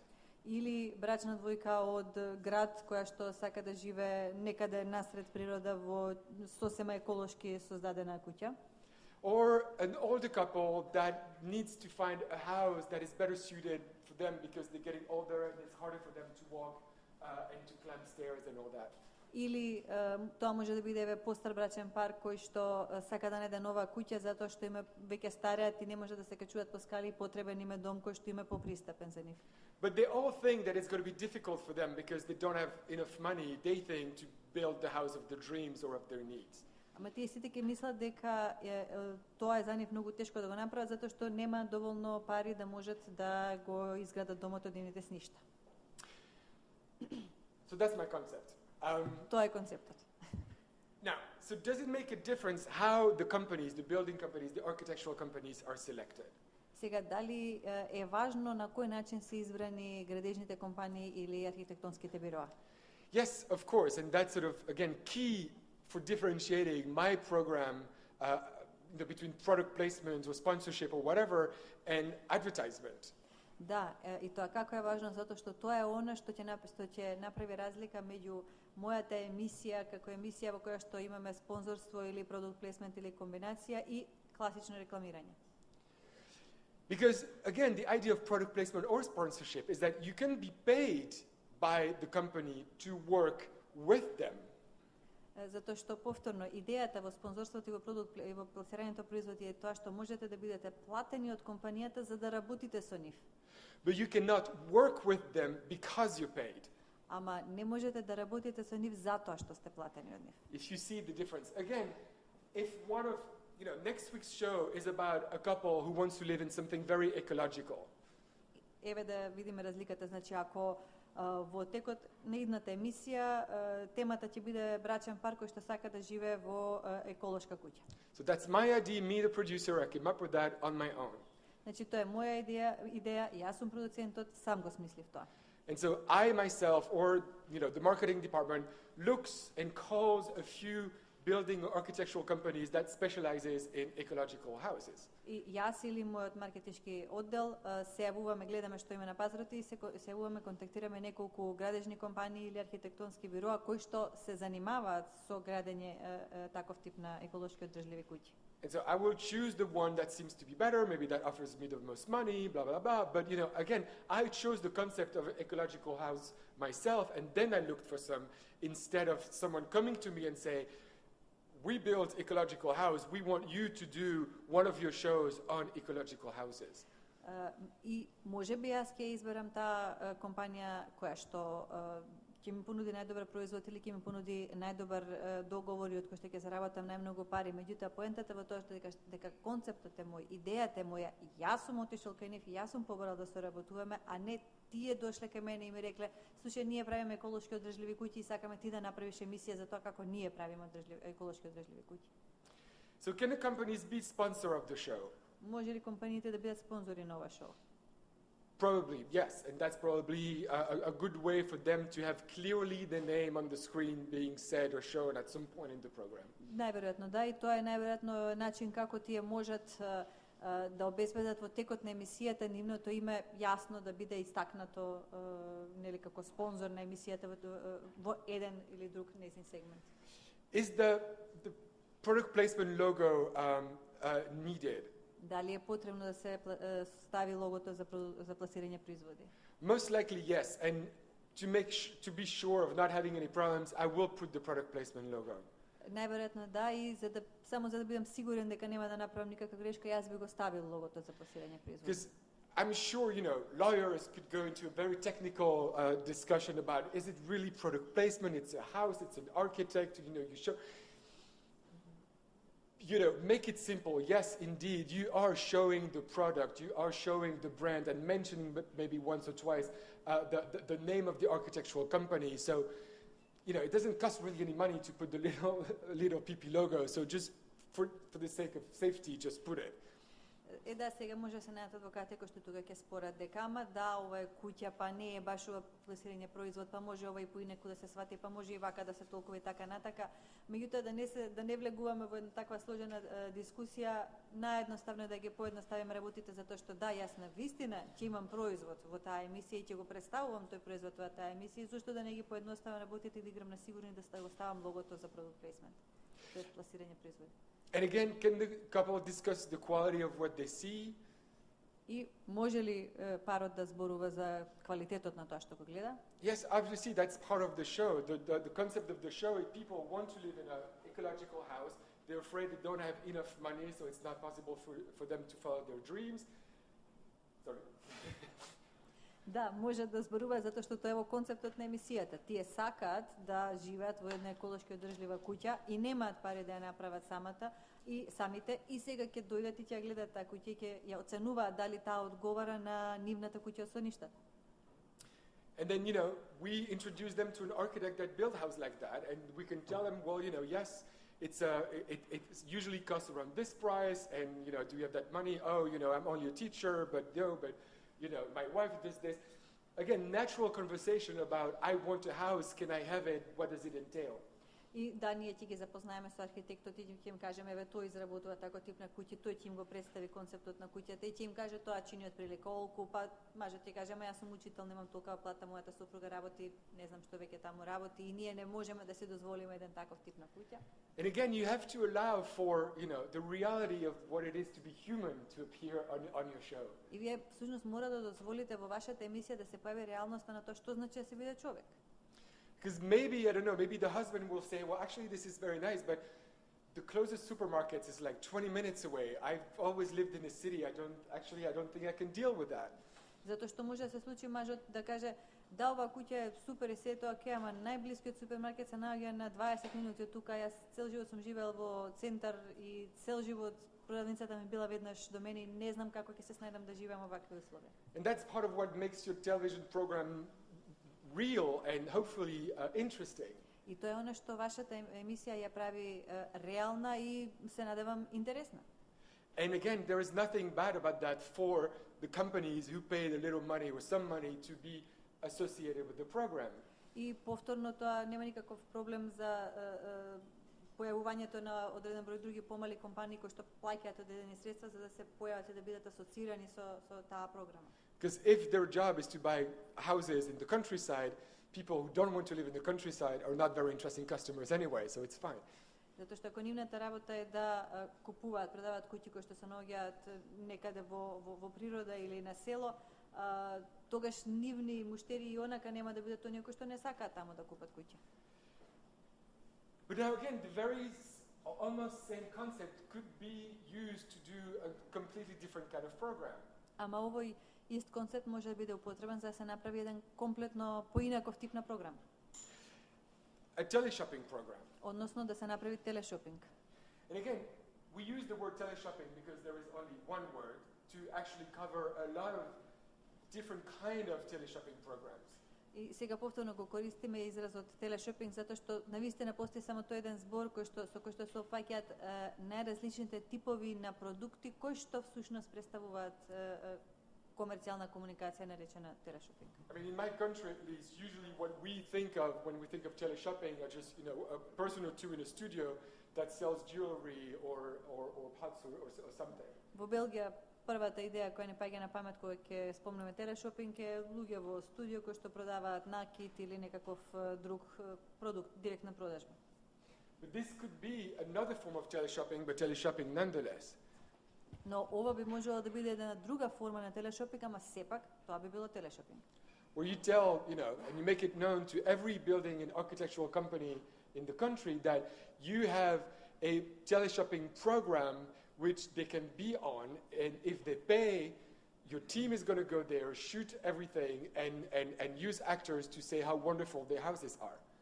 Значи, вие можете да одлучите дека ќе ги информирате сите градежни компании или архитектонски бироа кои што прават одреден тип на куќи, дека имате намера да правите телешопинг посетен на таква тип куќи и да им кажете дека ако се расположени може да платат толку и толку пари, а вашата екипа ќе дојде, ќе сними се што работат тие и ќе има најмени актери кои што цело време ќе зборуваат дека тоа е најдоброто нешто што го виделе. So because it's a different kind of program, a different category, the rules will be a little different too. Сега бидејќи станува збор за два различни типови, значи едното е програма, другото е комерцијална комуникација, тогаш и самите правила кои што треба да се почитуваат се различни. The program must be at least 15 minutes long. Значи најмалку 15 минути треба да биде долг тој прозорец. There cannot be any sponsor. You don't have sponsors for Нема teleshopping. спонзорство во телешопинг. Especially don't put any PP logo. Особено немојте да ставате лого за пласирање производи. Because you're going to confuse everybody. Затоа што ќе ги збуните сите. You cannot have commercial breaks during your teleshopping. Не може да имате рекламни блокови и реклами. And obviously the couple can discuss the quality and the price and say how wonderful. They can say anything you and the advertiser want them to say because that's what your program is. А парот кој што ќе го користите може да каже што било што сака за тоа колку е квалитетен и добар тој производ или што и да е она што огласувачот сака да биде кажано за нивниот продукт, затоа што станува збор за телешопинг. So again, it's about what you producer, what kind of program you want to make. Значи повторно станува збор за тоа што вие, што продуцентите, каков вид на програми вие сакате да произведете. And it's about what each individual producers, independent or in-house, can contribute to the general offers that a commercial channel can make to advertisers. И повторно, значи, доаѓаме до тоа што е она што продуцентите, без оглед дали се вработени во телевизиската куќа или се независни продуценти, можат да како можат да придонесат, што можат да понудат на огласувачите во една за како типови на емисии, програми, содржини кои што можат да ги понуди една комерцијална телевизија. Because what those companies, to go back to the example, get out of those various different deals depends on what their need is. Затоа што ќе добијат тие огласувачи од различните типови на програмски содржини кои што ќе бидат произведени, зависи всушност од тоа какви се нивните потреби.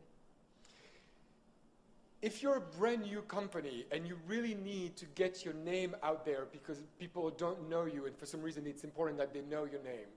Ако сте нова компанија и луѓето не ве знаат, не сте им препознатливи, а вам ви е многу битно да го изнесете своето име на пазарот за луѓето да може да ве препознаат.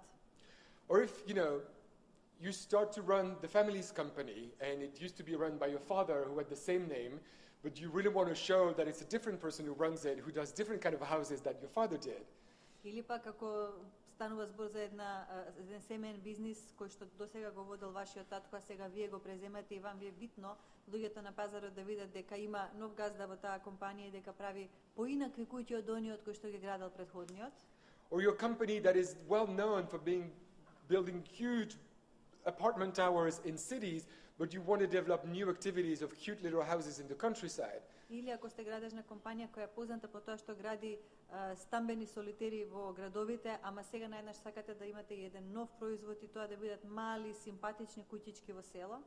Again, for each of those needs, being the sponsor of a specific kind of program, or placing your product in a good and natural way in a specific kind of program, or rather choosing for a commercial of 30 seconds in commercial breaks, or buying a whole hour of teleshopping, will meet differently those different needs. And one solution is better than the other depending on your own situation as a product. И сега дали ќе се одлучи таа компанија да биде спонзор на емисија или да има пласирање на нејзини производи или да купи 15 секунди реклама во рекламен блок или да откупи 1 час за телешопинг, зависи од тоа каква е потребата на таа компанија и од таму зависи во што таа компанија ќе инвестира и што ќе добие за возврат од различните типови на комерцијални комуникации во кои што ќе финансира.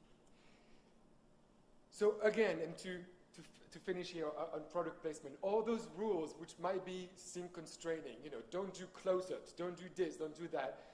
Yes, they're there first, remember, to protect the public, and not that the public is weak and needs protection, but because the public is not a huge fan of advertisement, and so we want to keep some sort of quality generally on the screen.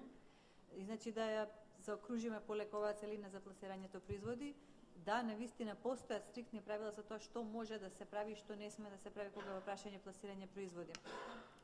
Да, немојте да правите крупен кадар на марката која што ја пласирате или немојте да го правите ова или она. И сето тоа се запомнете дека сето тоа се правила кои што постојат тука прво за да ја заштитиме публиката, ама не затоа што публиката е немоćна и треба заштита, туку затоа што публиката не сака реклами, а ние сакаме да произведеме програма која што публиката ќе ја гледа. And all those rules are not very different. In fact, they're pretty much the same, that the rules that should govern your own work in trying to reach and not to go over that equilibrium point. Станува збор за правила кои што всушност и не е толку тешко да се следат доколку вие сакате да направите програма со која што ќе ја достигнете точката на врамнотеженост, ама нема да ја прескокнете за да го изгубите квалитетот на својот продукт.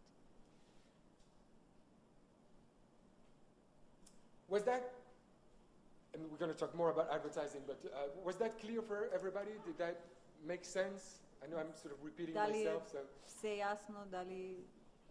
Okay. The new advertising techniques. Нови рекламни техники.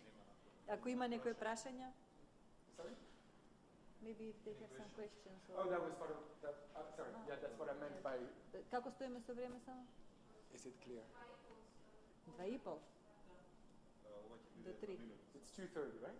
Yeah. Okay. We have until 3. Well, it's fine. It's short here. Да ја поминеме нови рекламни техники, па. Okay, we should go through new advertising techniques and then... So it's the third rule book we're talking about today.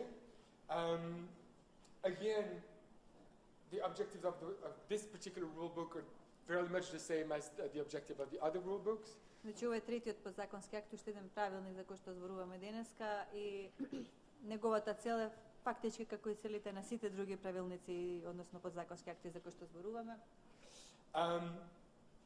Which is yet again trying to combine two things that may appear difficult to combine. А тоа е да искомбинираме две нешта кои се чини на прв поглед дека е многу тешко да се искомбинираат. Protecting the viewers against excessive exposure to advertising. Да ги заштитиме гледачите од претерана изложеност на рекламирање. But at the same time allowing broadcasters and channels to use new advertising technique to make sure that they have the money they need to make actual programs. Но истовремено да им овозможиме на радиодифузерите да ги користат новите рекламни техники за да им овозможиме да заработат пари. So what do we mean by new advertising techniques? And it's always dangerous to call anything new because 3 years later they're not new anymore. Значи што подразбираме под нови рекламни техники, иако малку е ризично секогаш да се именува нешто како ново затоа што за 3 години најдоцна тоа веќе нема да биде ново. But in almost all European countries that have laws on this, what they mean by new advertising techniques are split-screen advertising, interactive advertising, and virtual advertising. Но практично во сите европски држави кои што имаат вакви правила или кои што како што се применуваат новите рекламни техники, под нови рекламни техники се мисли на рекламирање на поделен екран, интерактивно рекламирање и виртуелно рекламирање. We're going to talk mostly, if not only, about split-screen advertising, just because the other two techniques are actually not very widespread yet at this point in most of the continent. Најмногу ќе зборуваме за рекламирањето на поделен екран затоа што другите две техники не се особено распространети во Европа. So split-screen advertising, we're getting used to that, are banners or billboards that appear somewhere on the screen. Значи рекламирањето на поделен екран се оние телопи кои што се појавуваат на екранот.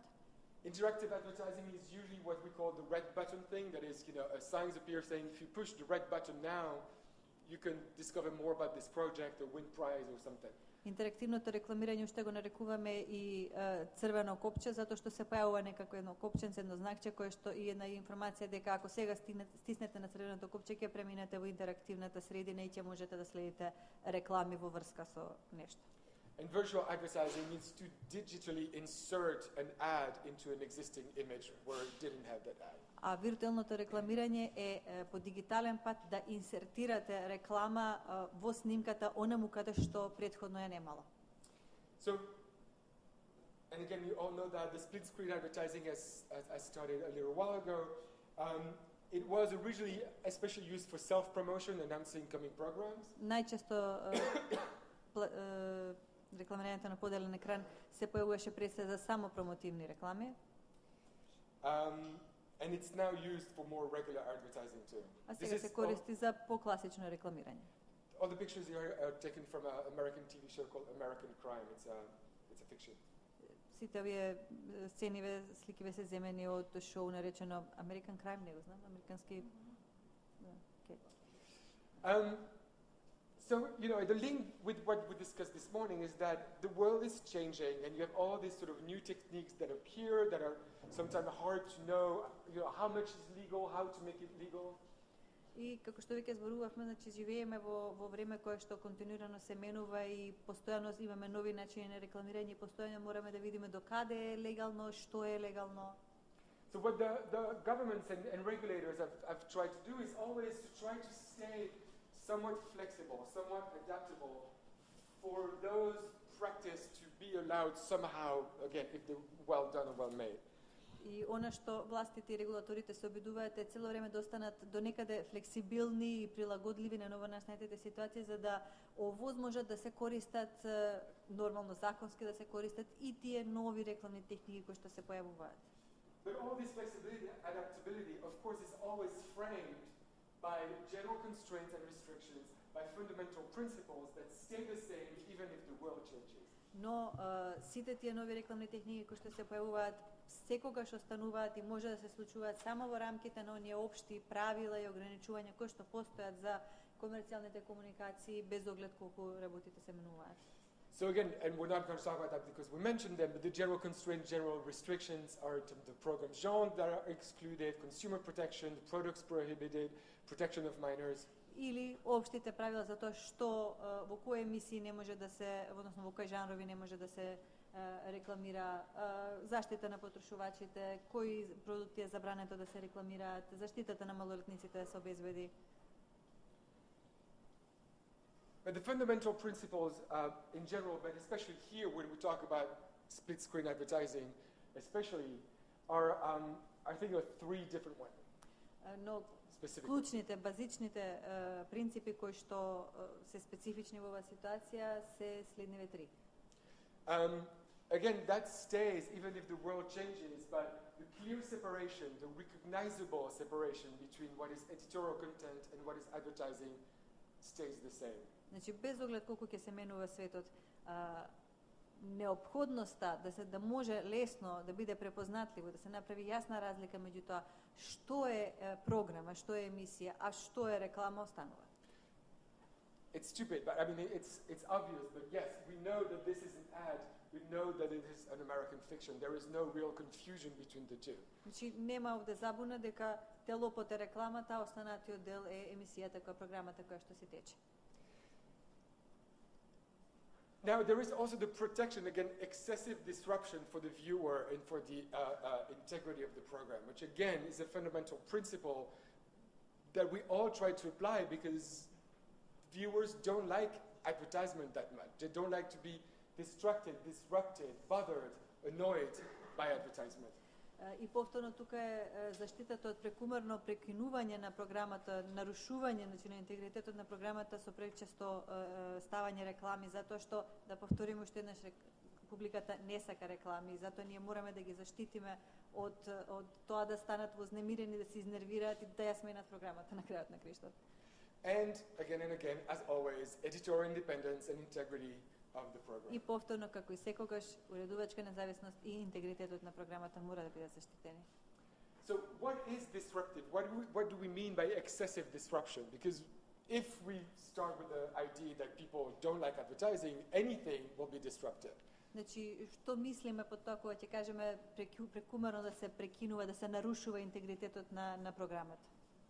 So no, split screen advertising is allowed, but as to make it not too disruptive, and Victor will talk about that, it all depends on the size of the billboard we're talking about, on the frequency with which it appeared, on the length of time it stays, and on when in the program it is placed. Значи, за да не представува такво нарушување на интегритетот, треба да ги земеме предвид со која големина е рекламирањето на поделен екран, со каква зачестеност се јавува, со која должина, значи колку долго се појавува на екранот и дали е безчувствително, insensitive, yes? Дали е безчувствително во однос на контекстот на емисијата во кој што се појавува рекламата. So again, in terms of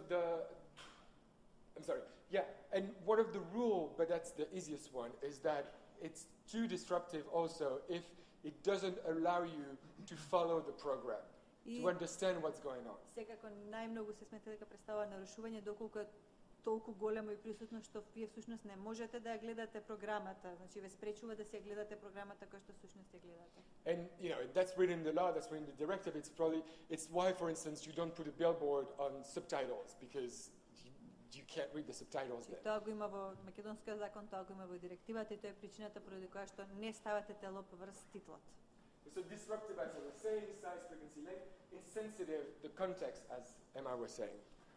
И не смее да биде нечувствително за контекстот во кој што се емитува. Значи не смеете да ставите реклама врз титла. Right. So there are two main factors to be careful about when you think about when to place the billboard.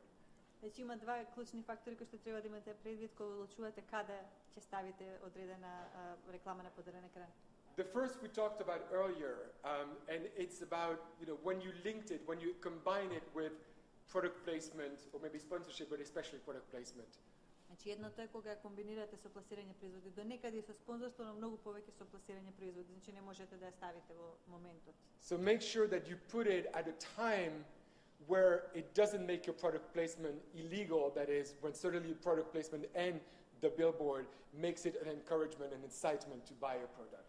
Значи треба да водите сметка да не ја ставите рекламата на поделен екран во тој момент кога комбинирана заедно со пласирањето производи ќе представува поттикнување на купување и продажба, што веќе го прави сето тоа нелегално. The second aspect of context and how to be sensitive to context may appear a little ridiculous, but it's actually real. А овој вториот принцип околу контекстот може да ви се чини малку смешен, но всушност е реален. Because a lot of the time, I mean, on some TV station, and it's normal because that's how techniques works, let's say you have a movie and it's programmed that the billboard is going to appear every X minutes. Например, имате филм и сега, како и во многу други телевизиски станици, програмирано е дека телопот со рекламата ќе се појави на толку и толку минути. And if you do that, and again, it's an almost real example. Does everyone know what that is? И ако тоа го направите, и ова е веќе практично реален пример, ова е сцена од Титаник. Titanic, right? So that's the end. I hope I'm not ruining the end by saying that he dies, but everyone knew that, right? Значи ова е крајот, се надевам дека нема да ве уништам доживувањето ако ви кажам дека тој умира на крајот. So imagine an ad for a cruise. И замислете сега на ова да се појави реклама за крстисување. It's perfectly legal. I think the size is Сосема е fine. легално, големината е таква како што треба да биде. Се е легално. And it's not our fault. It's the computer. The computer just put it there. И And не blah, е blah, ништо blah. страшно, компјутерот ја стави таму.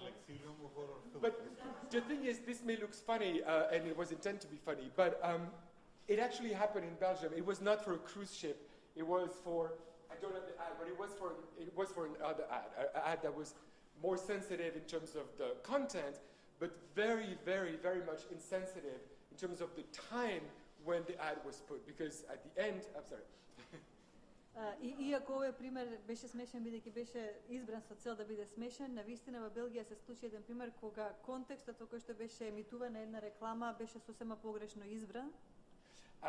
Because it's the end, it's very emotional, it's sort of quiet, you can hear the water floating, and you saw in the movie that suddenly when this appears, you have a very negative reaction to it. And we, when I was a regulator, got complaint from viewers about this.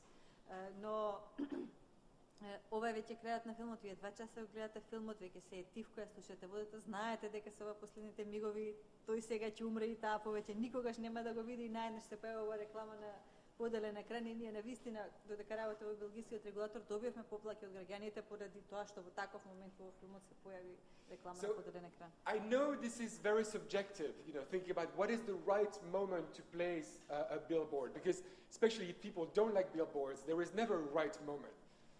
И сега многу е чувствително нели тоа прашање кога да го изберете, како да го изберете контекстот во кој што е најсоветно да пуштите одредена реклама на поделен екран.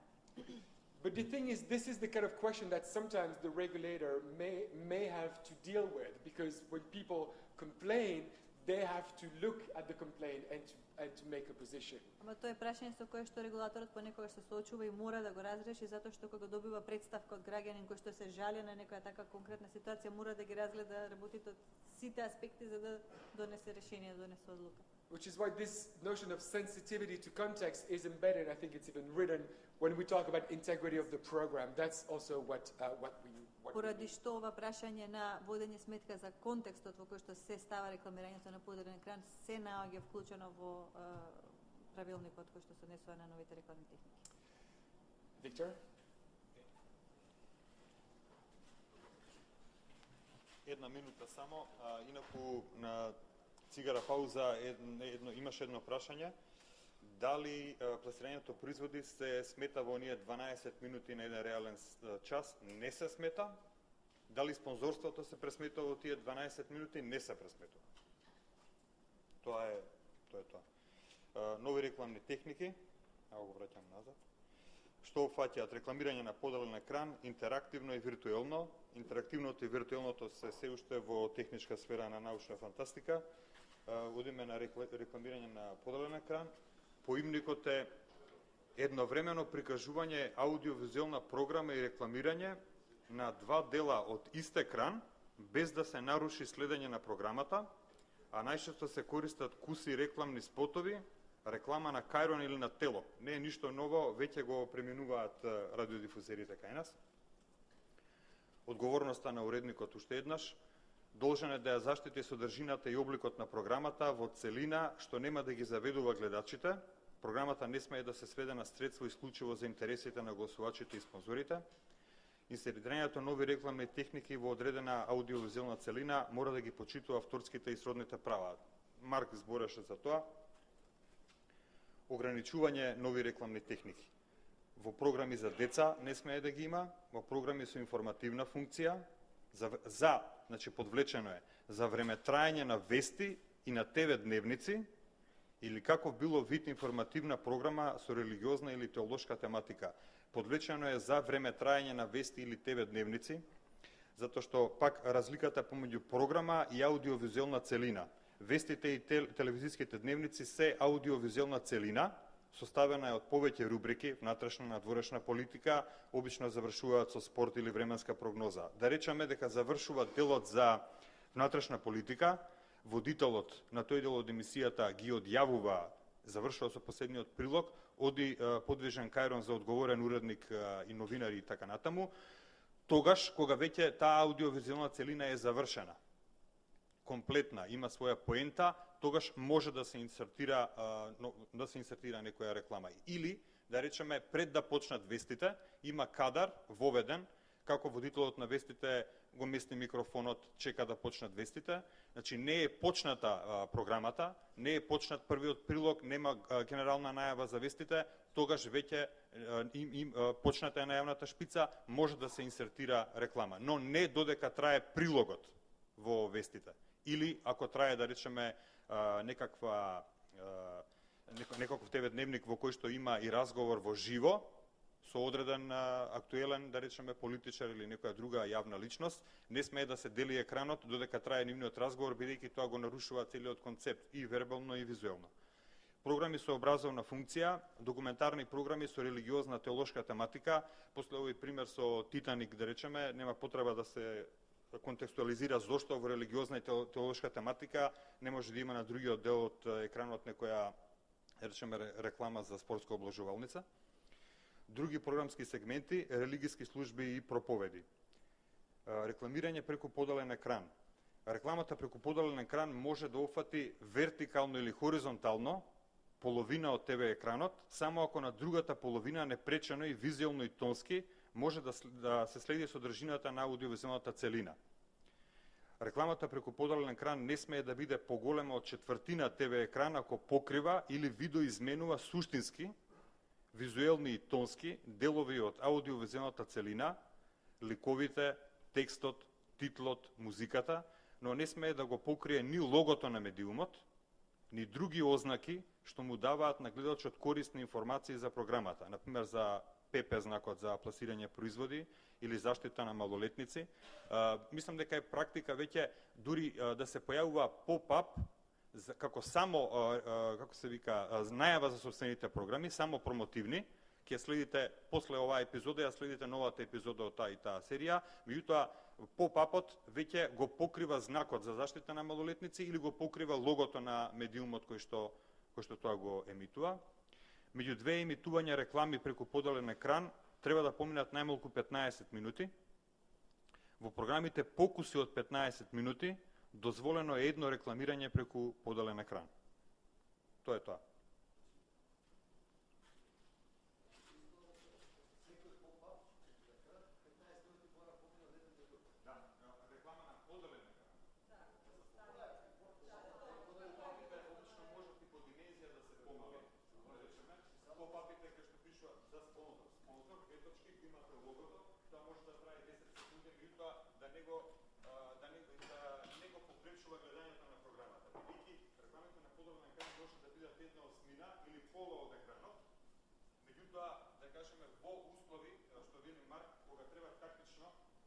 Дали тие ќе нарушат одреден дел од програмата, не иде преку ликот во серијата, преку ликовите, преку дијалогот, ако има и тонски знак. Тоа споменува на смет титул проводи стане горе. Точно така, да. Горе покрива логото на телевизијата. Тогаш не треба да се стави целото преку. Значи ова се дадени само како димензии за како може. Значи тоа е максималната големина која што е дозволена. Попапите можете на попапите ако се однесува за реклами, ако се рилнови, да, значи тие можат, ако се мали, ако не го пречат, да се мали програмата, тие се во оние 12 минути не да реализа, тие влегуваат. Значи и овие нови рекламни техники влегуваат во тие 12 минути, затоа што се реклами. Продукт плесметот и спонзорството не влегуваат. Тие се работа на посебен договор баш со комитентите. Да спрашувам уште нешто. Да поправете ме ако грешам, логото не смее да биде дел од сценографијата, така? Да. Точно така. За кој лого зборуваме? Зборуваме логото на било која трговска марка. Добро. Не смее да биде дел од сценографијата. Овде имавме примери каде што експлицитно се кажува дека логото може да биде дел од сценографијата. Беше примерно за автор, ама тоа е пак сценографија. Како, мислам, целта на прашањето е да не добиваме поверите, да видиме да го аплицираме соодветно. Сосема јасно. Имаме веќе конкретни примери. Нема да го спомнувам името, меѓутоа ќе кажам дека реализирана е емисијата во студио. Станува збор за програма што трае 4 сати. Внатре има посебни делови, што ги викаме аудиовизуелни целини. Меѓутоа, главниот спонзор на емисијата добива неоправдана промоција, доколку на фронталниот зид, што постојано се снима со камерата, постојано го има неговото лого.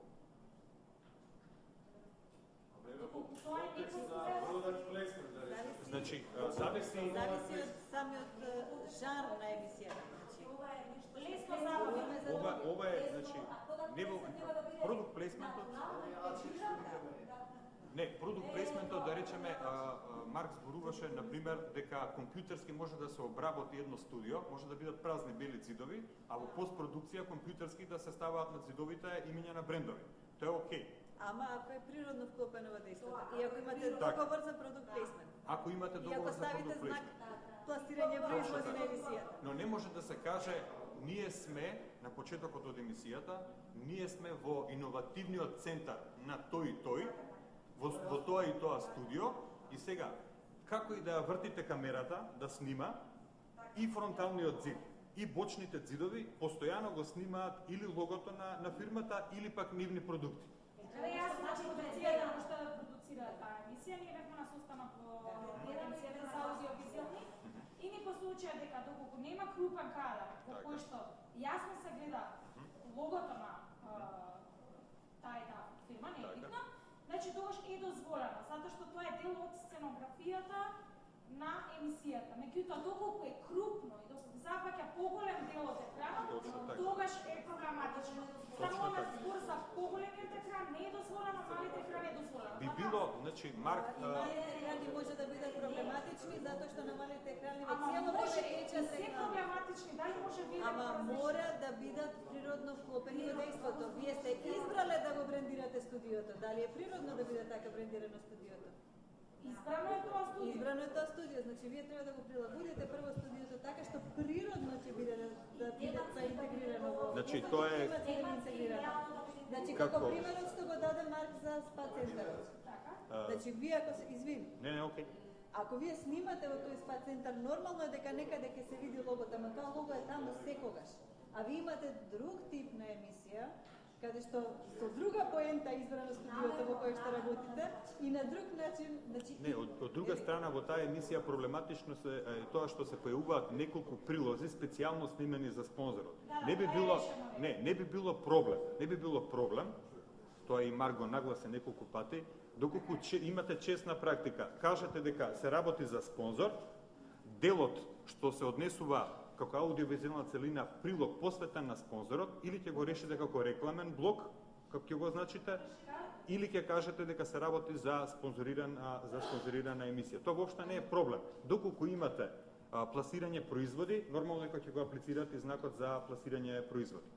Меѓутоа, повторно ќе кажеме, и тоа беше неколку пати нагласено дури како рефрен, спомна и колешката, дека ако се гледа дека емисијата што трае 3 часа, содржи прилози со долго време траење, дека не го земам тоа како пример. Има и други примери. Сакам да кажам дека веќе се гледа дека тенденциозно се руши уредувачката политика и независност, бидејќи самите новинари водители се ставени во улога да бидат во функција на спонзорот. Токму тоа.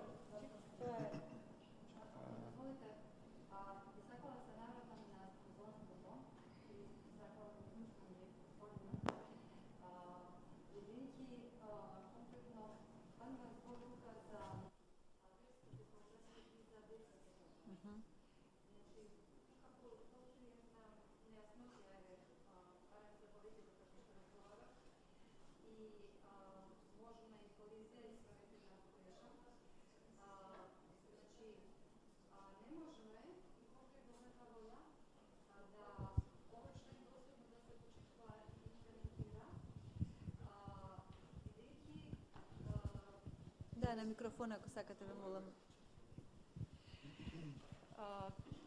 И покрај нашата апсолутна волја да го почитуваме законот, значи неможно е доследно да се почитува и имплементира кога станува збор нели за спонзорство што е ограничено во старт, значи за верски програми и за детските програми, бидејќи на пример во законот за донации за спонзорства во јавните дејности, значи службен весник на Република Македонија и тие броеви, значи дури се поттикнува спонзорството и донацијата на субјектите и се говори нели според поимникот дека јавна дејност е дејност во областа на образование, култура, детска заштита, животна средина, јавен интерес, промоција на култура, етика, образование, спорт, животна средина и така натаму.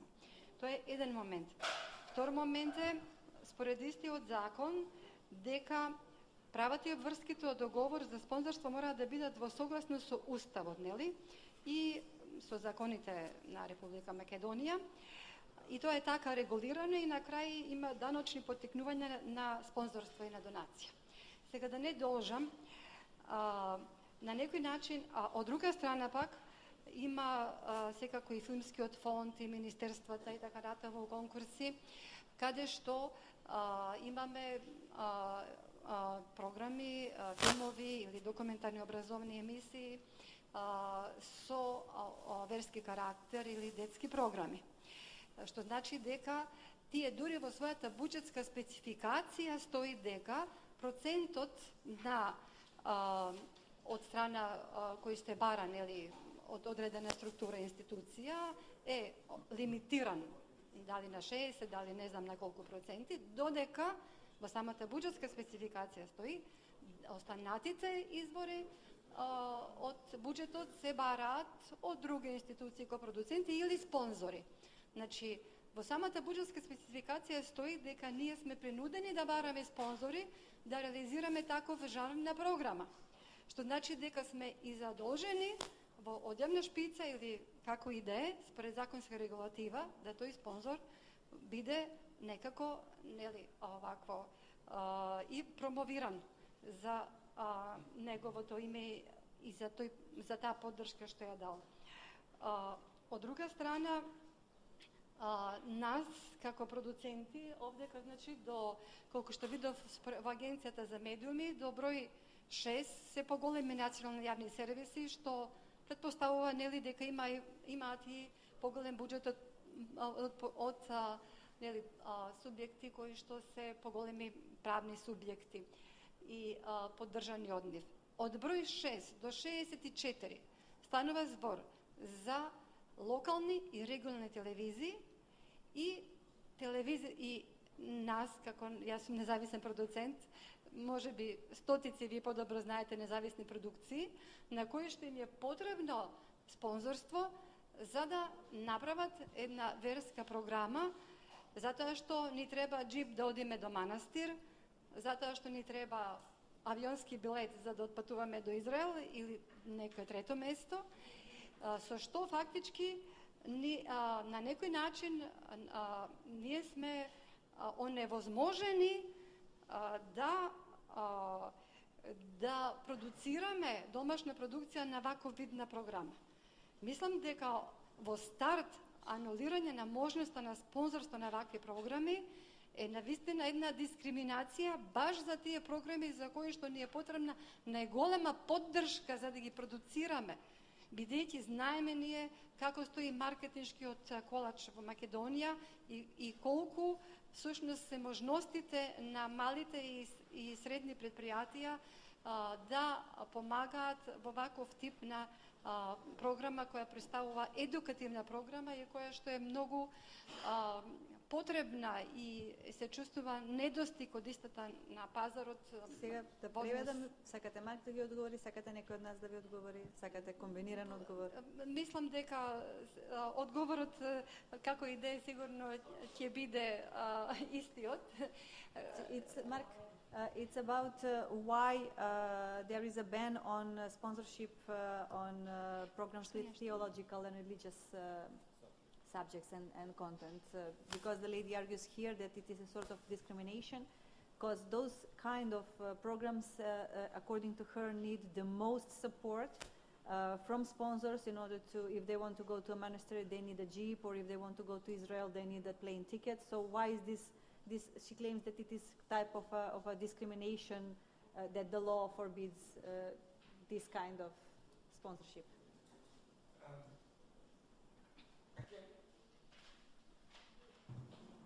I can give you a precise answer. I think it's for historical reason.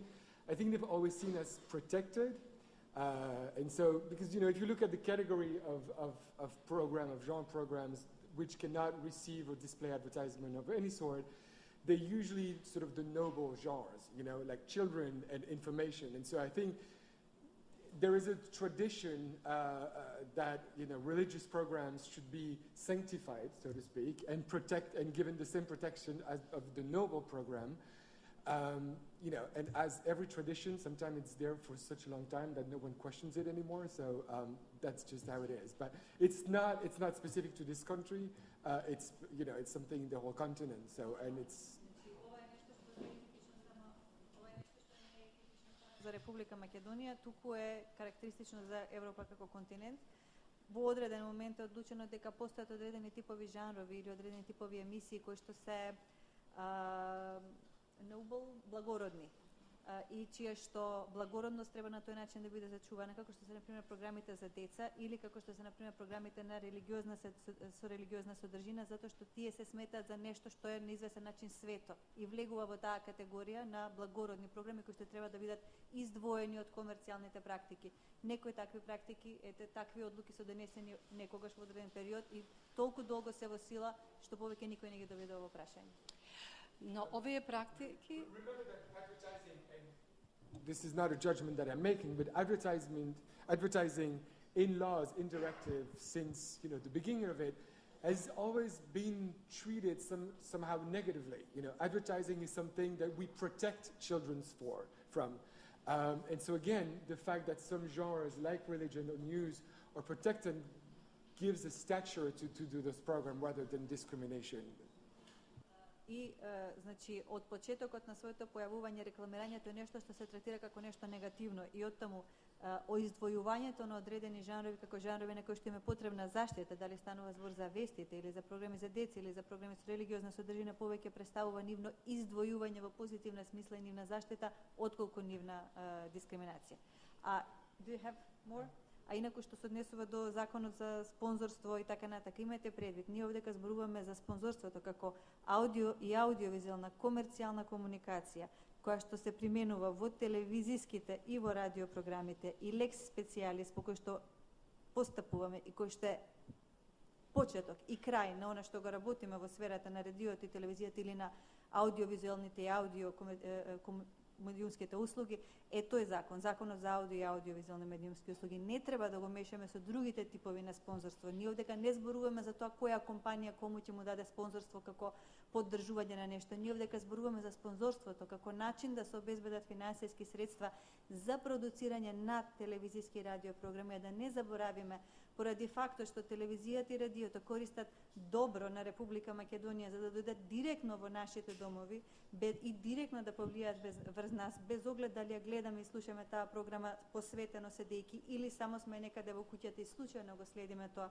Токму поради тоа, тие радио и телевизии кои што ја пренесуваат таа програма имаат одредена јавна обврска, бидејќи го користат тоа јавно добро без оглед што плаќаат за него, сепак ја добиваат можноста директно, без никаква задршка да влезат во нашите домови. Поради тоа, постојат одредени правила и принципи за тоа што може и што не може да се направи. Во конкретниот случај, цел сет на правила за комерцијалните комуникации постои, вие го знаете, сте го прочитале, сте го дискутирале со нас во повеќе наврати, сме разменувале повеќе пати имејлови на оваа тема, повеќе пати сме ви објаснувале дека за нас не постојат од 1 до 6, од 6 до 64 за нас сите радиодифузери се еднакви. Пред малку кога зборувавме со повеќе од колегите за време на паузата, сите дојдоа до заклучок дека во исто време добиле исти мерки од нас за истите проблематични прашања. Оттаму, значи, сите имате еднаков третман и сите пред законот се исти, а законот вели дека постојат одредени жанрови кои што се исклучени и заштитени од комерцијалните практики. И тоа е правилото. Последно практично прашање. Значи, постојат настани манифестации, да кажеме за децата, кои што во реално време се емитуваат или се со одложено емитување. Значи, во секој случај, при таа манифестација или организиран настан, ќе бидат спомнати спонзорите во емисијата кои го помогнале тој настан, било станува збор, мислам, за фестивали или за било кои издруженија каде што имаат потреби за одреден вид, па по тој повод постои таков концерт. Како идеја, мислам, кога тоа се емитува на телевизија, тоа ќе биде емитувано. Затоа постојат жанрови, различни жанрови кои што постојат и затоа се прави разлика меѓу емисија која што е специјално правена за деца на телевизија и емисија која што представува пренос од веќе организиран настан. Таму е брендиран или спонзориран настанот, не е спонзорирана емисијата. Постојат известни разлики кои што се прават. Да се направи настанот, а не телевизиската емисија. Ние работиме со телевизиските и радио емисии, со продуктите кои што се создадени и наменети да се емитуваат до целокупната јавност, не со тоа што се случува на настанот. Значи настанот е брендиран, за тоа збориме. Не е емисијата, не е емисијата брендирана, вие сте го брендиране настанот, сте го преземале. Сега, ако вие сте го снимале настанот, па сте направиле посебен дил дека ќе правите close-up и на крај ќе си значите дека се тоа спонзори, тука веќе имаме друга ситуација. Значи, пак да имаме предвид, не даваме ни овде одговори кои што се важат за секоја ситуација, не е ова one size fit all. Секоја ситуација која што е поединечна, зависно од тоа со која цел некоја емисија се продуцира, која продуцира и на каков начин ја продуцира, си има различни правила. Sorry, извини. Јас сакам да прашам конкретно кога станува збор за пласирање на производи, за емисии кои не се снимаат во студио и се снимаат например во хотели, во ресторанти, во кафичи, пак на нив има производи како кока-кола, кафе и други такви работи, но не станува збор за договор за пласирање на производи. Тоест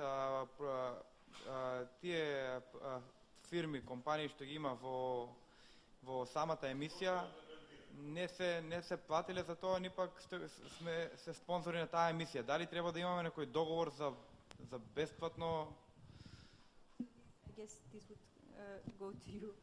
So what if they are shooting a show which is executed somewhere outside, let's say in a hotel? There is no agreement on product placement, and whatever is there is just there. They drink the Coke and there is no agreement about that.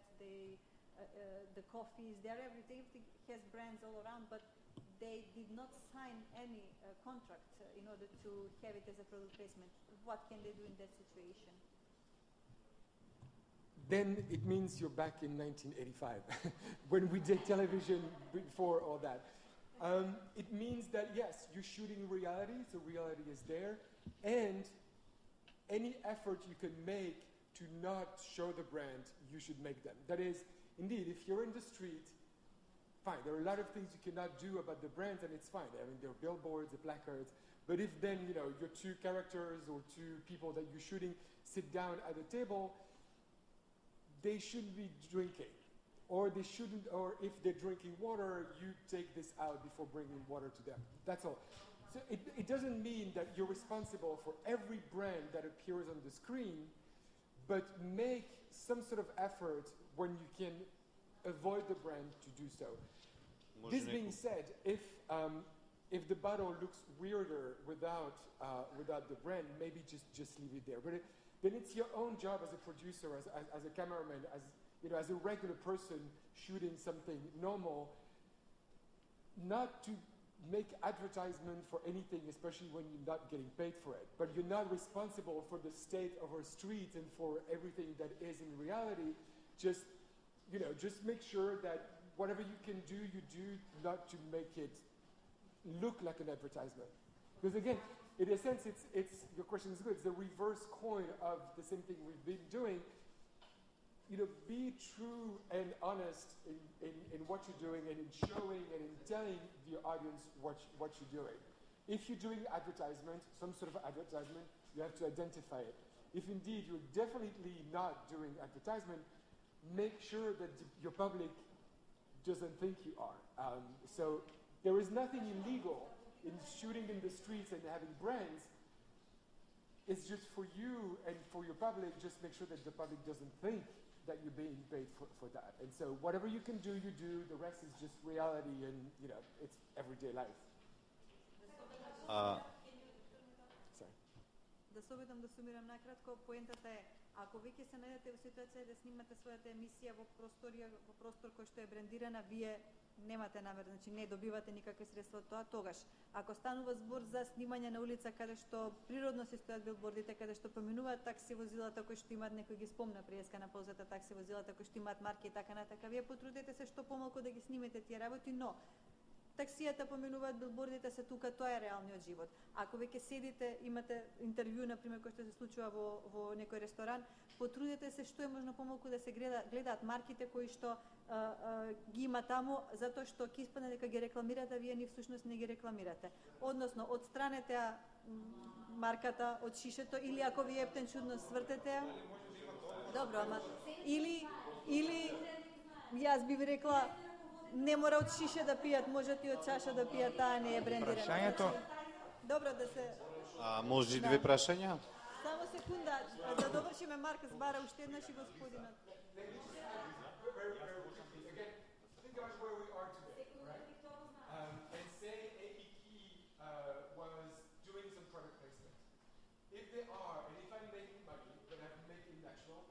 At some point I want to show the atmosphere in the room, so I will, turn my cameras and do this, and at some point a key will be seen over there, and that's fine. If they're not paying me for anything and there is no real reason or added value for me, then maybe I'll start by shooting here and I'll do that. And so I made the effort because there was no reason why I should show that brand, and it's fine. But if you want to show that brand because you're being paid for it, it's fine too. There is a way to do it naturally. Now the bad way is to start with a huge close-up on a key before, you know what I mean? Those are three different ways to shoot. Изберете го кадарот. Во принцип изберете го кадарот. Ако ве плаќаат, сигурно ќе направите еден пен во целата ситуација, па ќе полека и можеби ќе се види ова лого овде на АЕК. Ама ако не ве плаќа АЕК, затоа ќе го завршите кадарот пред да го видите АЕК. А најлошата ситуација е ако почнете од логото на АЕК. АЕК го искористивме денес. Конкретно само прашањето ми беше дали треба се направи Извини, или само да доврши со прашањето. Договор за бесплатно рекламирање во тој случај, ако не помине. Не постои такво нешто како бесплатно рекламирање. Добро, благодарам.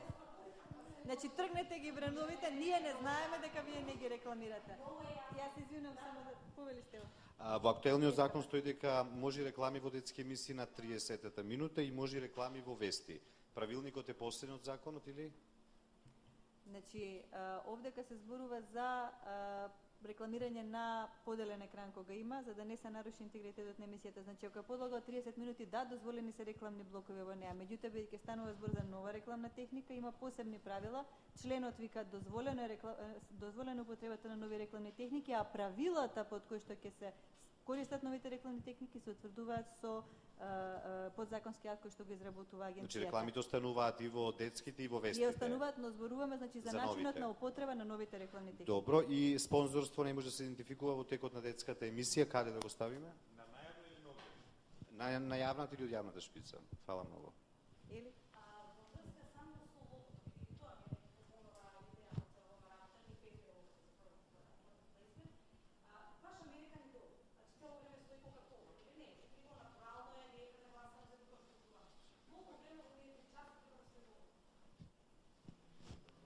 So the product says during the product listing, значи кој е лого ПП и не 10 секунди. Така беше 10 секунди. На почеток и пишуваш ПП програма со пласирани производи. 10 секунди. Ако има рез за реклами, одат рекламите кои ќе влезе емисијата пак и на крајот од емисијата. После секој прекинување и на крајот. Јас извинувам, ако господјата од позади од приеска барак. Право на збор.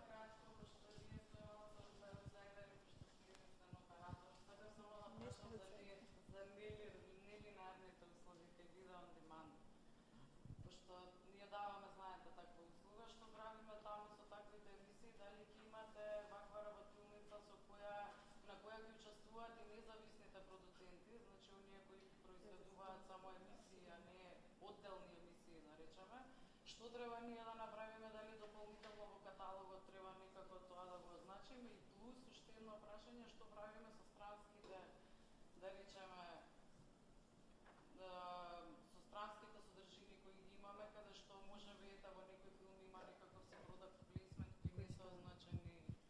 за вас има работилница утре, нели? Доаѓате кај нас со марке. Може би е подобро тогаш да ги сите овие прашања разработиме. They're from the operator and demand operated. So if it's all right for you, they have certain issues about this. Maybe we can address them tomorrow on the other. Yeah, I think the morning tomorrow is better.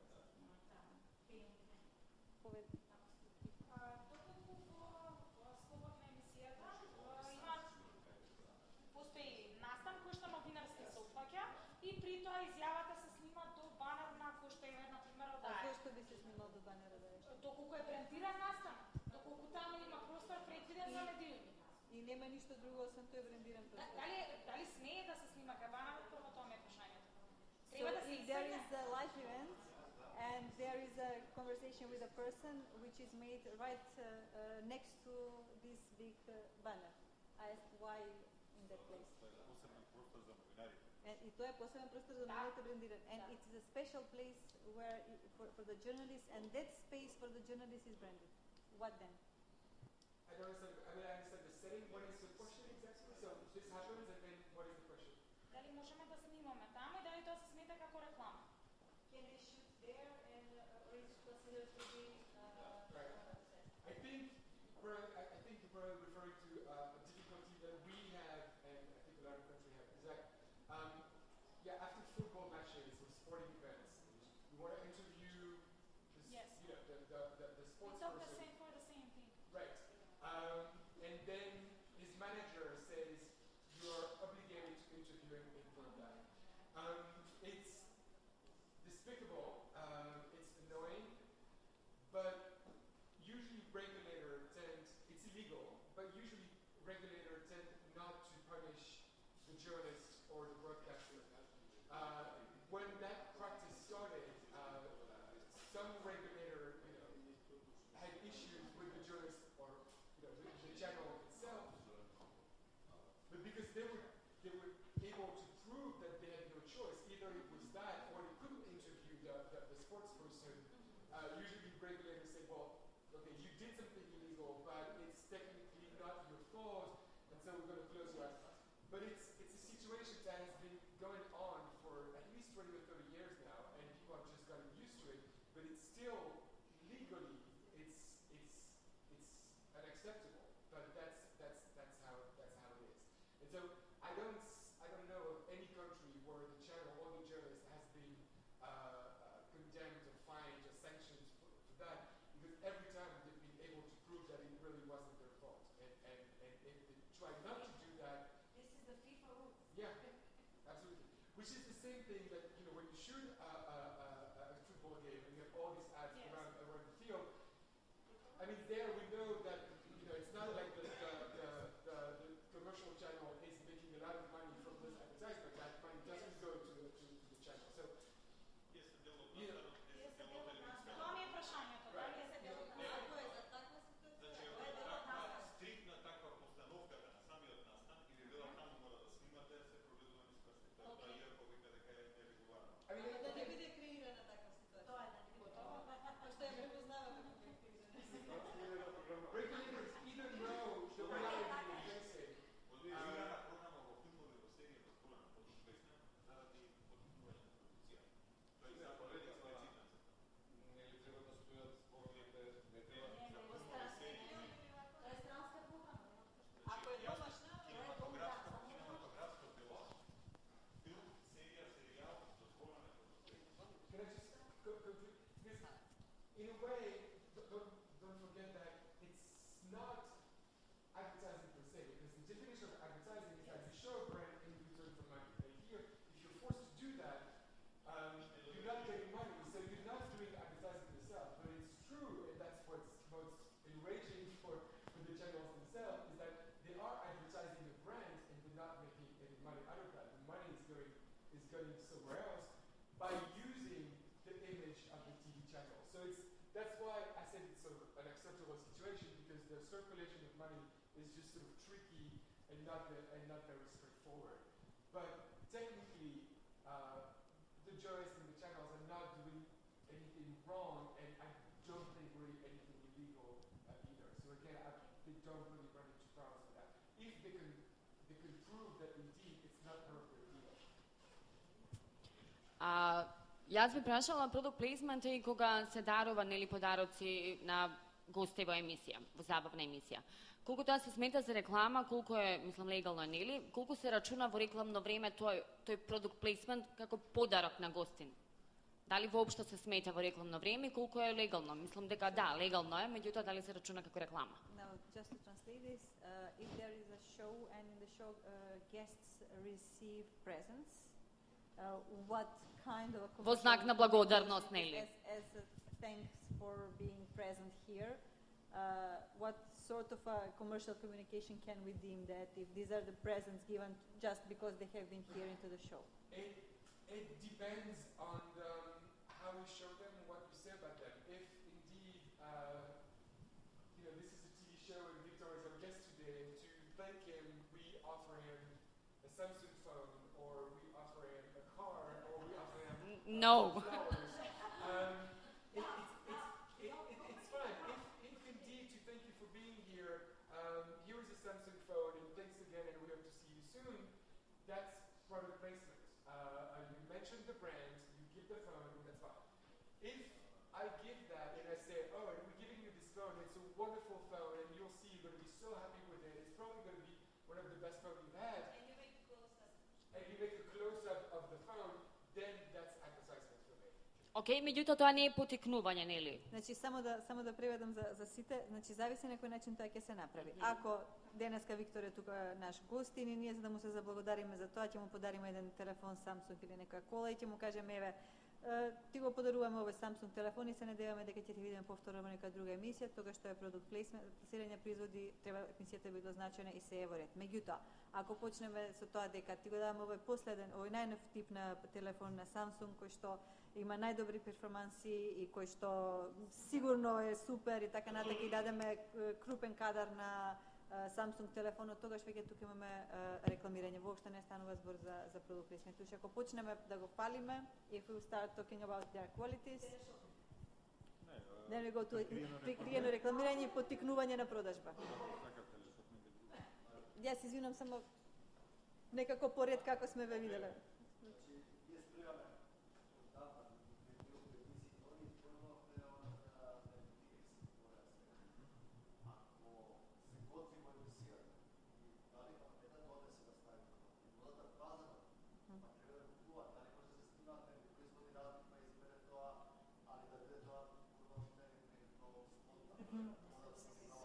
About the cooking show, if they do go to do their shopping in Tinex, in the supermarket, what can they do? Can they show the brands?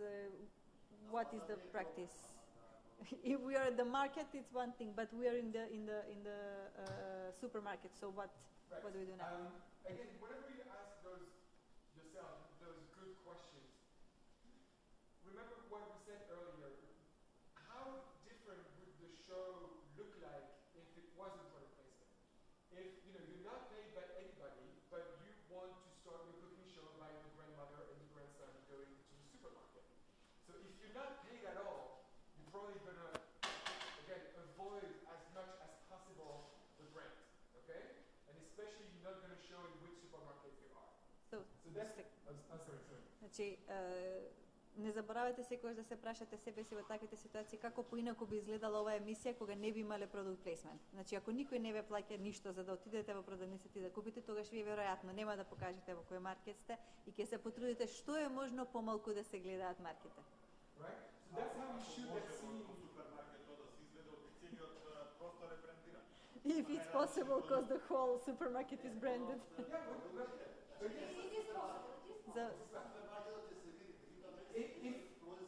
What about the products? Yes, I'm getting to that. So imagine yourself three situations. The first, as I said, you're shooting something in a supermarket and you work for a channel that cannot have any advertisement at all, or you work in 1985, okay? You shoot it in a special way so that you're going to show as little brand as possible. Значи првата ситуација или работите во телевизија на пример која што не смее да емитува рекламирање или работите во 1985 година, значи не смеете да ги покажете марките, односно одите снимате и покажувате што е можно помалку, се трудите што повеќе да избегнете марки. Second situation, the one that you're in, you actually have a deal with Tinex. So you're going to go into that supermarket and shoot that same sequence, but not avoiding the fact that you're at TX, kind of showing that you are at TX. And that's sort of natural too. It means at first you have to be less careful of avoiding the logo, and you can show some more. Втората ситуација таа во која што сте имате договор со Тинекс, одите да купувате и сега ќе снимате, додека снимате ќе покажете повеќе од тоа што инаку претходно би се обиделе да го сокриете, односно имате можност да покажете повеќе од тоа. Тука, да. And then the third thing obviously is that you have a deal with Tnex, you don't have a deal with all the brands around you. Well, the brands around you exist, and still, again, 20 years ago, you wouldn't have asked yourself that question. You just would have shoved that, making sure not to give too much emphasis to the brand. So your job hasn't changed. Не, мора да одиме салата, веќе не истече времето, ќе не избркат. Да, или значи работава е, одите таму, марките се таму, тие постојат таму, тоа има средината во која што се, ама сепак ќе се потрудите да не биде претерано. Не. Имаме само уште едно прашање, да не... Две кратки. Две кратки. Чекайте, само секунда. Или само Марк нека доврши, само Марк би сакал да доврши, се извинам.